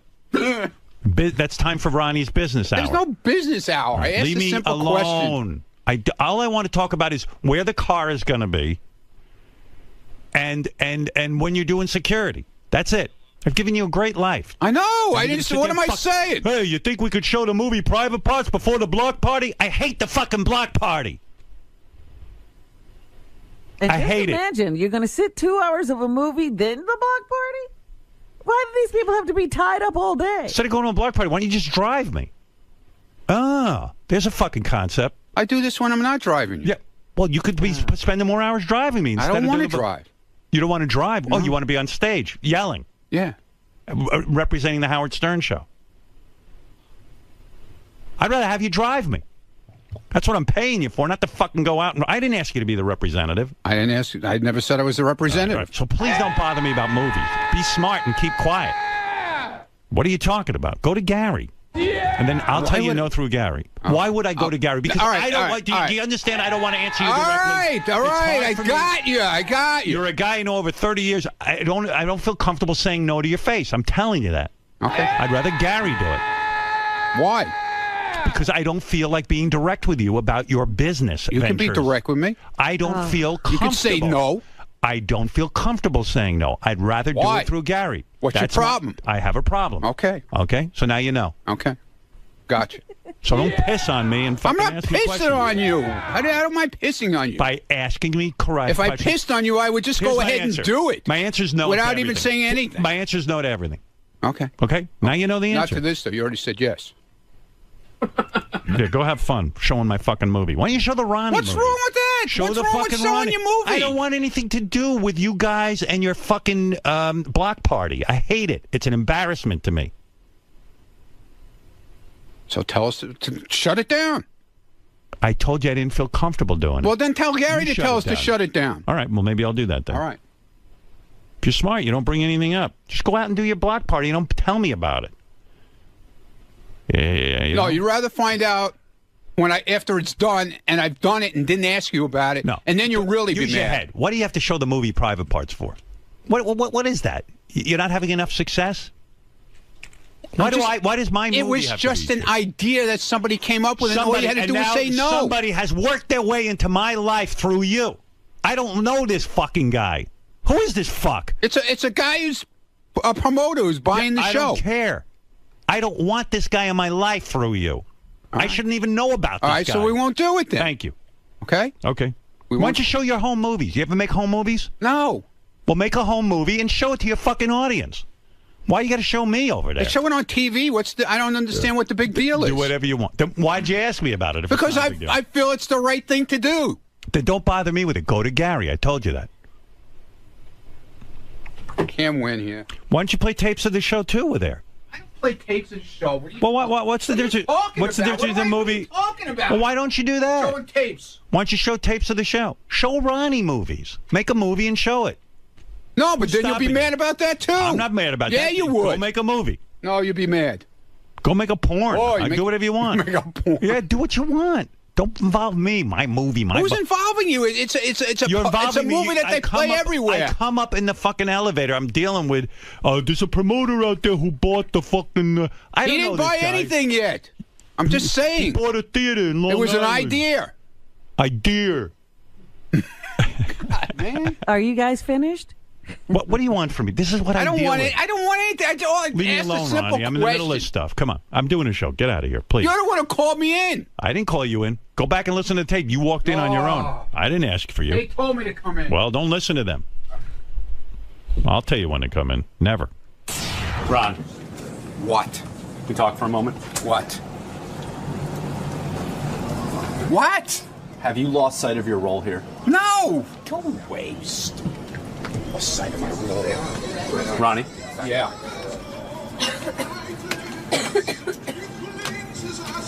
Are you reading between the lines that Howard doesn't want to be bothered with things on the periphery? I don't need you to explain it. I just got to... Somebody just explained it to me, okay? I don't need you to explain it to me. How will you navigate? I don't need you to explain it to me. Well, how will you... I don't need you to explain it to me. Question.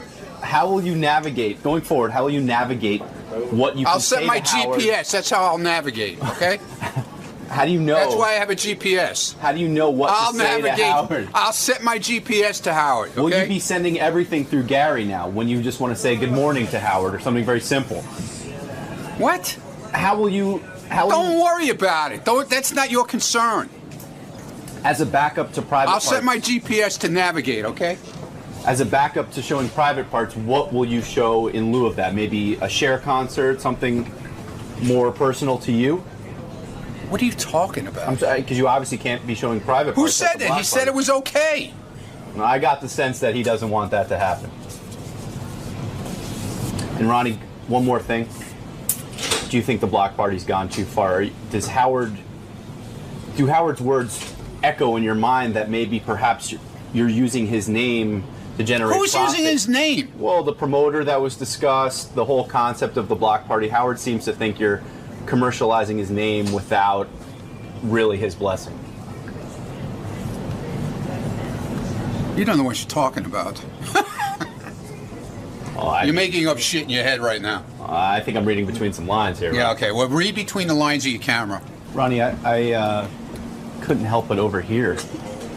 You're such a douchebag with this camera. I swear to God, I can't stand it. I couldn't help but overhear, Ron, that you're thinking about canceling every block party for the remainder of 2013. And if I do, is that your business?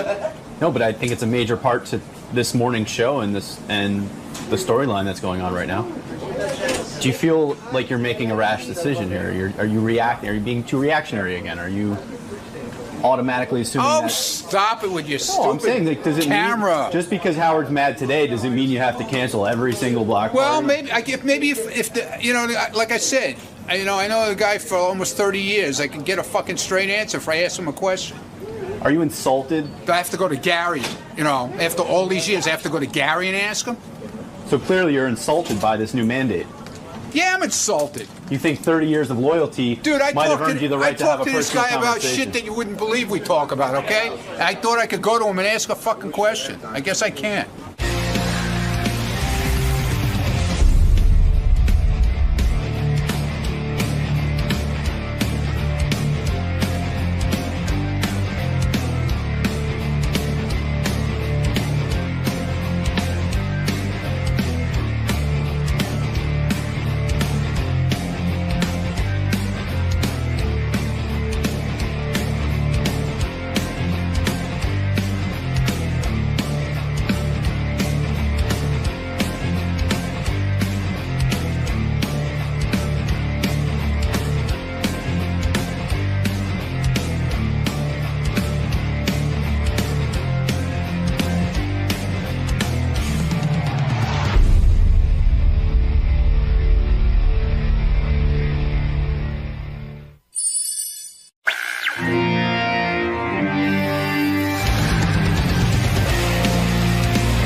But Trump called me yesterday and he goes, I heard Cuban was okay. It was okay to me. It wasn't that bad. What did he say about me? What did he say? He heard the whole thing. I got to think so. I said, listen, Mr. Trump, I think he was very nice. I know he did say that you had sent him a letter. I did. I sent him a letter. And I said, I think he said it's hanging up next to his NBA trophy. Good. Very good. Very good. He's obsessed. Yeah, he didn't let anything go. Donald Trump is on the phone. Donald Trump is on the phone again? That's right. And we haven't talked to him in years, and now it's once a week. Mr. Trump fights back too, What's going on? Donald. Good morning. Good morning. Very unimportant, actually, but... Very important in your world. You have such an audience, Howard, and everybody told me that Mark Cuban was on, and he said wonderful things about my family and he did. Myself, and it was all nice. But he did say one thing that we should at least correct the record. Right? Go ahead. Okay. He said that his show, whatever the hell it's called, Shark Tank. Really not his show. He's one of 4 or 5 people on the show. You know, Right. difference, right? Right. As opposed to the superstar that's known as Trump, total superstar. Well, you make a point they that actually called me the king of all media yesterday. And I said, no, somebody wrote an article said I'm the king of all media, and I actually wanted a retraction. I said, there's only one king of all media, right? But no, anyway. but you make a point. Your show, The Apprentice. Well, let's back up. Mark Cuban was on the other day. He was talking. We were talking about years ago. He had a show that was very similar to The Apprentice, called The Benefactor. The Benefactor, which was really a knockoff of The Apprentice. And you got on the air. There were 16 of them, by the way, so he shouldn't feel bad because we had 16 knockoffs. We had one the other day that died. It was called The Job. It was on CBS. And it died after two shows, and which I know pleases you because I love it. Your show was the original one. Right. I love it, Howard. And you love when the original. So Mark Cuban was trying to be a show like yours, and you even said on the air to me, his show won't work. You know, and it sounded like sour grapes, blah blah blah. But meanwhile, you were right. The show went off the air. Well, Mark did something that was a little bit rough because he went out, and, you know, I've gotten along with Mark over the last year or so, but he went out with his show, The Benefactor, and he really went after me. You know, instead of saying, hey, and I spoke to him before the show went out, and he was totally nice. But, you know, some idiot told him to go and attack Trump, and this way you'll get publicity for The Benefactor. So he went after me. Naturally, of course, I go then after him. What did he say at the time? I don't know. You know, my show's going to be better, it's going to be bigger, it's going to be this and that. You know, in the meantime, I had, like, the #1 show on television. And you felt like you had your back up against the wall, and you had to defend yourself. I had to defend myself. Right. So I've watched you do that all your life. I've been watching you a long time. Yes. And so for anyway, years, so years go by, Mark Cuban does get on Shark Tank. Shark Tank is, as you say, an ensemble cast. It is not his show. Well, don't go so fast. So the benefactor goes on, and it's a total bomb. And I wrote Mark a very nasty letter. It was really nasty, and it was terrible. And then I heard he has that letter framed. I mean, it was a terrible letter. He says the letter is framed on his desk. It was an all-time classic Trump letter. What did you write? Do you recall? I don't know. Just terrible. What did you say? Terrible. I can't imagine. I wouldn't have saved it. I would have tried to. I would have burned it. You know why he saved it? I think. No, I know. It's motivation. I think that's cool. Yes, it's a motivator. No, I think that's cool. I mean, I was surprised that he did it, but I heard about it. I thought it was very cool. Anyway, we've gotten along very well over the last year or so, and the benefactor goes off, and then all of a sudden Shark Tank comes on. So Shark Tank goes on during the week, you know, which is much more important than a Friday night, and it totally bombs. So they think they're going to terminate Shark Tank, and what they do is they put it on Friday night as a little bit of a filler. You know, Friday night is called Death Valley. I see. Well, you know that. I mean, you know, you have a show on Friday night. It's not a good thing. Right. And it did okay for Friday night. Actually did better on Friday night than it did during the week, because during the week it was a total bomb. They thought they were going to have to take it off. And what happens is it did okay, and that's it. So, and it's doing okay on Friday night. But Friday night's not a television night. So maybe they should move it back to a real night, see how it does. So Mark goes on your show, said nice things, but then he did make the statement that the show, Shark Tank, which again is a show of 4 or 5 people that go, you know, do different things, that it did better in the ratings. And I said, whoa, what have we here? Right. I knew it didn't. I mean, you know, I knew that. But so I called up the Nielsen people. You know, I have people that do this. And they called up the Nielsen and the NBC Universal people. And I sent you a little copy of the Nielsen ratings where basically we kill them. Now, you got to understand, not only kill them, but we're in the 13th season now. This isn't a brand new show. Right. After, you know, you look at what happens with American Idol. You know, in the first season, we were beating American Idol. And in the first season, we were, on many evenings, the #1 show and on television. And that was a great honor and all that stuff. But we did very well. But this is the 13th season. And not only did we beat them, you know, we're looking at last season because this is just going on Sunday night. I hope all your viewers and listeners are going to watch it. But what happened, not only did we beat it, but we had to go up against the Academy Awards last year. How would you like a show that goes up? They programmed it incorrectly. That's and it unbelievable. No. It's a show opened against the Academy Awards. I said, you know, I don't mind competition, folks. I like, you know, I'm sort of a competitive guy, but you don't open a show and have a show against the Academy Awards. So this year they waited. So as you know, the Academy Awards, which, you know, gets 40, 50 million people, the Academy Awards now is over, and our show goes on Sunday night. But despite that, and we did fine. I mean, you know, we did fine against the Academy Awards, believe it or not. But despite that, so I sent you the ratings, and basically it wins in all categories, and easily wins in all categories. And, you have the ratings, and you can read them if you want, but it's not a big thing. But they come right out of Nielsen. So your point is that when... I just like the truth. You want the truth. I'm an extremely truthful person. Some people would say, why does this matter to you? But I think Everything matters to me. Everything matters to you. Things get under your skin. Not under my skin, no. You know what? If let's say let's say he did beat me in the ratings. Right. I would say that I wouldn't be calling you. Right. I'd call you, but I wouldn't be talking about that. I'd try to get off. You try to keep it quiet. No, I tried. I'd sort of.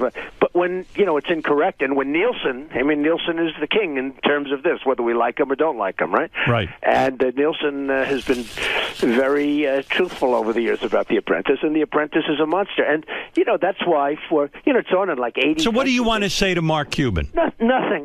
No, I'll tell you what I want to say. He just wanted to set the record straight. He was so nice to my children and to me, right? And so respectful. And talking about how my children are amazing and all that stuff. So I don't want to say anything. I think I think it's fine. But why don't you buy a basketball team and beat his basketball team? Every one of my friends owns a basketball team. They're miserable. They hate it. They don't sleep at night. Or sports teams. I mean, I see these guys. George Steinbrenner, as you remember, was one of my best friends. Right. You want to see a miserable evening, go to George to a baseball game, to a Yankee game. It Really? was brutal. Yeah, he loved me. George because it's work.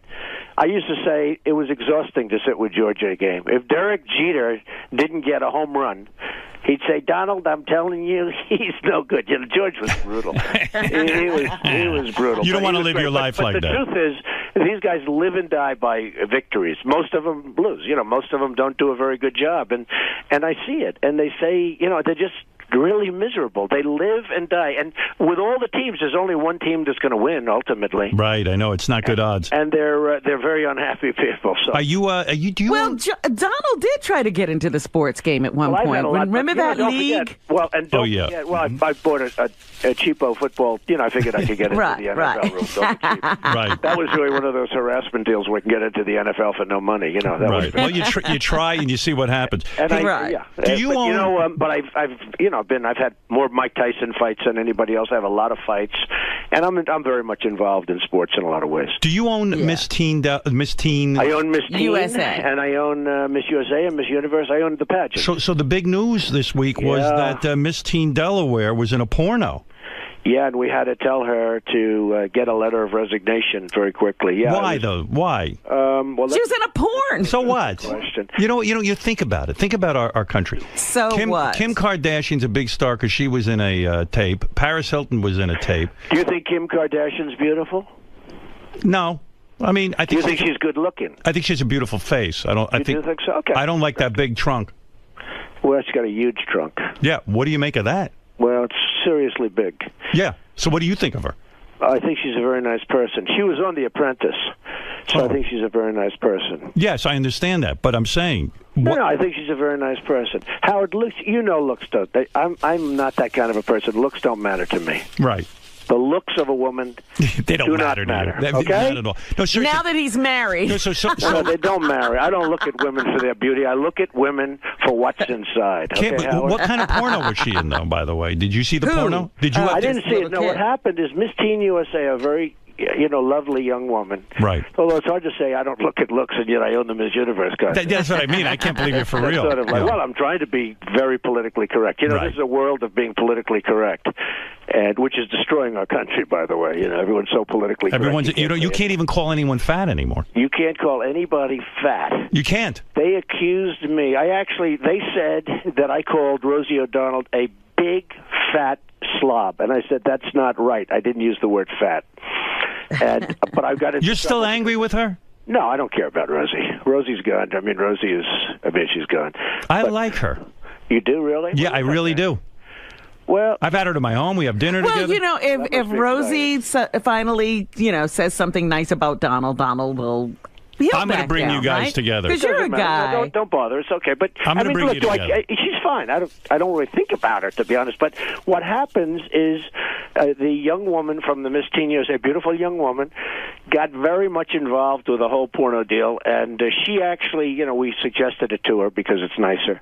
But she actually was, she gave her a letter of resignation. That system, that beauty pageant system, people don't give it enough credit. It's an amazing system. These parents, the way these girls, most of them are grown. I mean, it's amazing. How does it work, though? Do you... It's like a military regiment. No, but how does it work? In other words, did she try to cover, like, well, she was in a porn, obviously, years ago or something? She was in a porn, and it came out, and because she... It couldn't have been years ago. She's not that old. Within the world of the beauty pageants, Miss Teen USA, that's, potentially a Miss Universe candidate. And right. Miss Universe.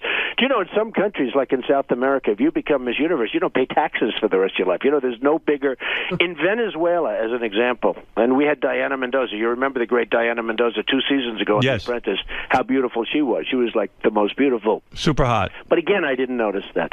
Anyway, but you know that in Venezuela, Colombia, Brazil, if you become Miss Universe, you're like the biggest star. You're bigger than any soccer star. You're bigger than anything. It's the biggest thing. So anyway, but describe to me how it works. In other words, let's say, so did she try to like hide the fact that she was in a porno, and then like you guys discover it? We don't know whether or not she hid it, but it came out.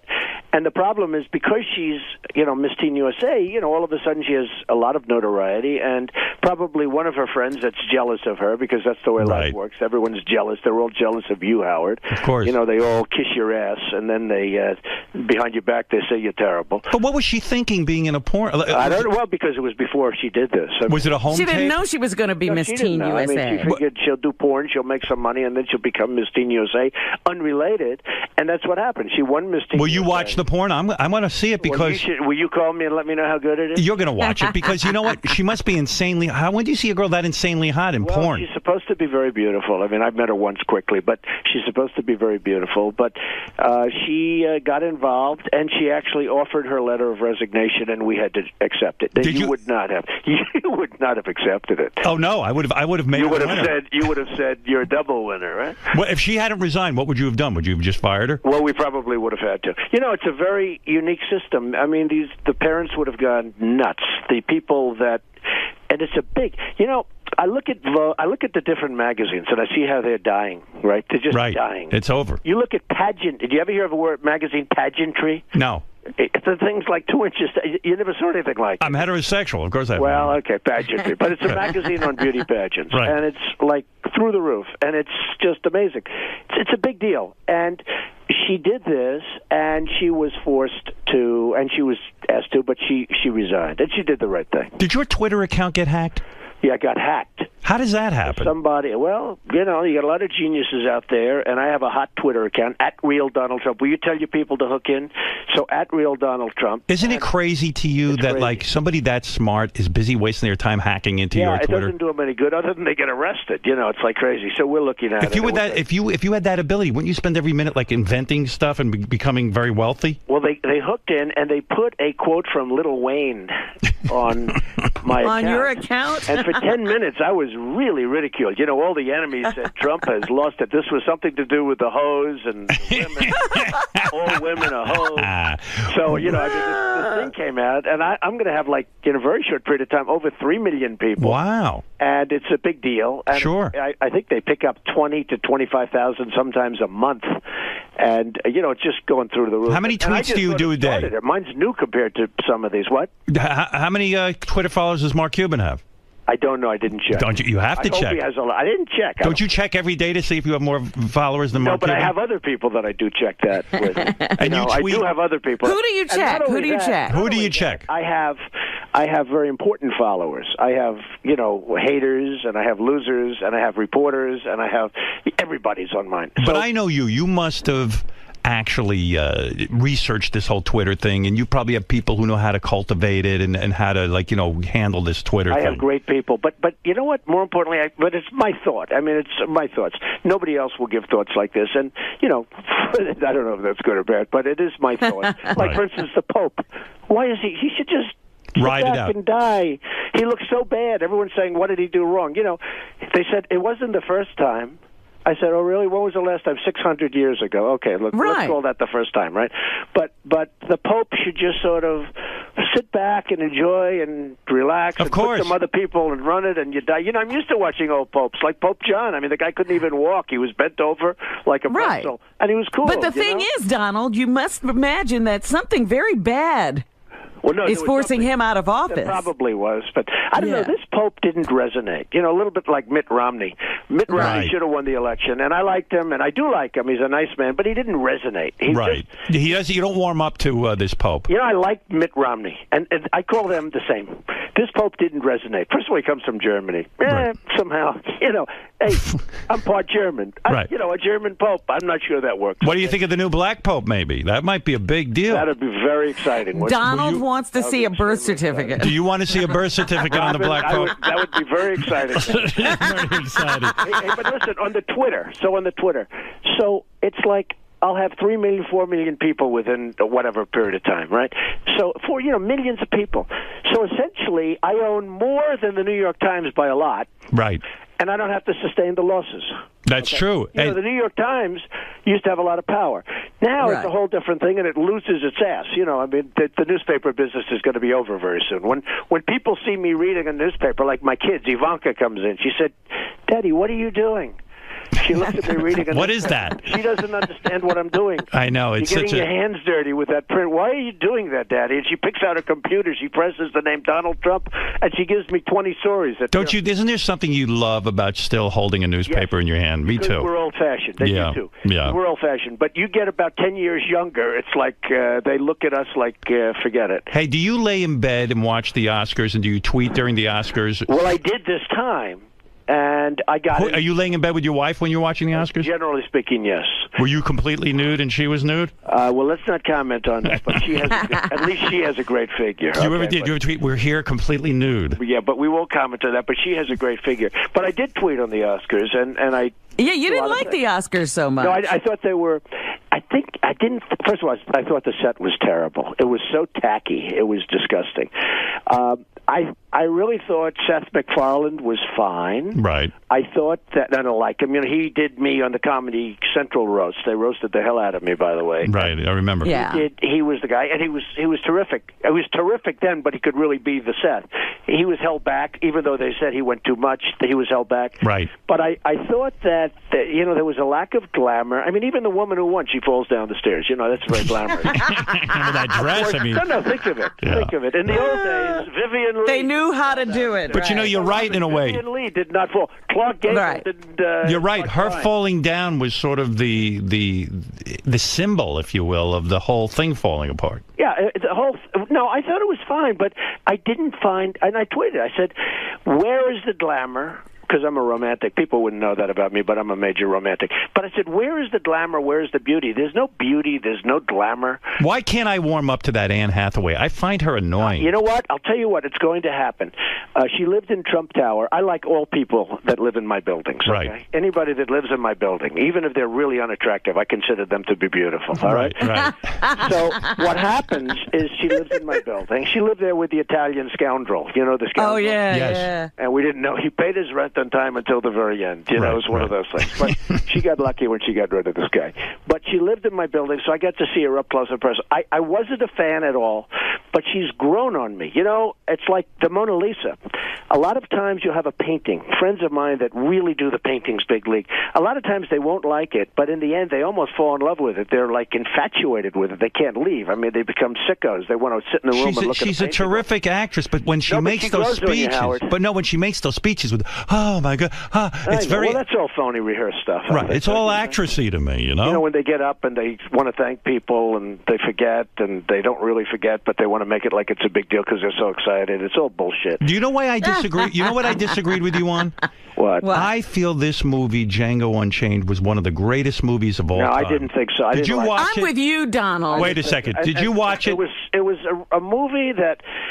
First Donald of all, loves movies. Okay, for those of us... It's great, and it's not racist. But for, like the sick kid up in Massachusetts, up in Connecticut, that wacko kid, that dirty wacko kid. Lanza? Now, if a kid like this is going to see this movie, you know, if you're a little bit off to start off with, that movie is not good for people to see. Okay, because I've never seen a movie where so many bodies exploded as a bullet hit them. I mean, I've never seen a movie that bad in terms of that. And you know, I just Terminator. thought it was a terrible movie. I thought it was a totally racist movie. No, why would you say It's that? not racist. I thought it was racist. I'll tell you why it's not racist. First you had the white guys killing the blacks, then you had the black guys killing the white. I thought it was a terribly racist movie, and I thought it was really vicious and really... I thought it was bad. You know, these people that talk about gun control and should we have guns and shouldn't we have guns. But when you look at that movie can really screw up some kid that's a little I bit admired that movie, and I'll tell you why. It reminded me, even though it's a fantasy, it reminded me that our country was based on something so horrible, so horrific, slavery.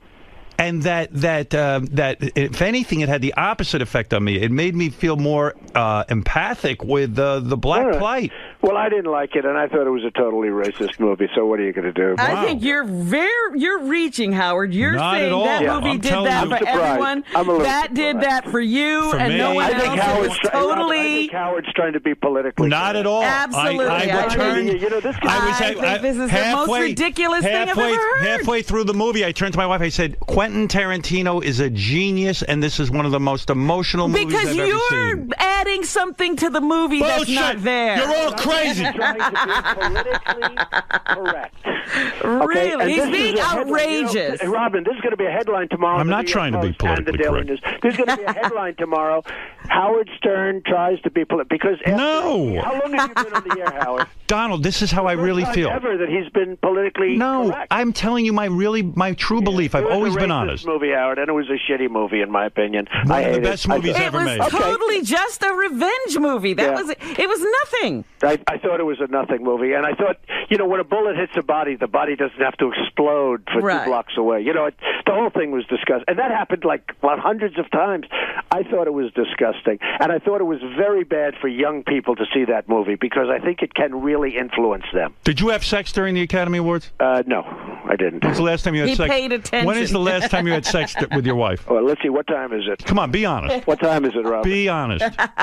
I won't say that, but Has it really been that long? I have a great wife. I do. I have a great wife, a beautiful wife. She was on the cover of Avenue magazine.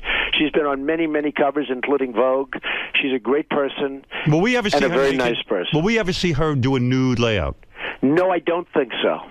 That's a shame. I tend to doubt it. Very sexy woman. I tend to doubt it. I think if we do, I will not be a happy camper. And that woman stays in shape, man. Oh, she's in shape. You know, but she's naturally in shape. It's not a big workout deal or anything, which is nicer, you know, to be honest. Well, she knows with you she's got to stay in shape. Well, I saw a woman the other day. You know, she's in shape, but then I touched her arm, and it was like, you know, a piece of steel. That's right. I don't like that. No, she's naturally in good shape. Absolutely. She's a very beautiful woman, considered one of the great beauties of the world. So I don't know how I got her because, you know, beauty doesn't matter to me. That's right. Yeah, I told you that. Did you wake up one day and go, oh, my God, she's actually beautiful? No, that's the way it happened. You fell in love with her personality first. Well, listen to I fell in me. love with her soul. So listen, Howard, you know, I'm going to do the Today Show now, so I have to run. But I will tell you, see who I do first? I do Howard first and Robin. Who will... Robin's so important to you, Howard. Do you have any idea how lucky you are, Howard? I thank God every day. I mean, you know, do. Robin is just great. She's got such a way. She's fantastic. No, that's true, and I mean, I've said it a long time. She is fantastic. You know, this is not a major breaking story, but she is fantastic. You're right. Thank you. You're I do love absolutely her. right. So, Howard, I just wanted to call you up at the Nielsen ratings. And Very good. We have it. The Apprentice versus that other show, right? Shark Tank, which is fine, by the way. I think it's fine. But if you look, The Apprentice blows it away. Do you have the Nielsen ratings? I have it in front of me. You're not lying. Confirm that. I am confirming it right now. Thank you. By the way, answer this one question. How old is Melania allowed to get before you cut off her age? Well, I'd love to give you an answer there, Howard, because I could do, but then it becomes a headline, and so I would say this: when she's 80, 90, I would still consider her a great beauty and a great wife. Yeah, I think this marriage is going to last. I always said it. Well, she's very strong and very nice. I mean, she understands me. She gives me my space, which I really need. You know, one quick story on Melania, because I have a couple of minutes. They just told me, but one quick story, because I do love this show. One quick story. So Tom Cruise calls me, and he wants to go to the women's skating rink. So I call up Melania. I say, can you believe it? Tom Cruise called. Do you believe it? She goes, but why do you tell me this? You're a much bigger star than him. He is nothing compared to you. He is nothing. Tom Cruise is just a movie. She's You're the biggest amazing. star in the world. There's no bigger star. She knows how to get you hard. Well, no, I said, really? You believe that? Yes, of course. Don't even waste my time by telling me about that.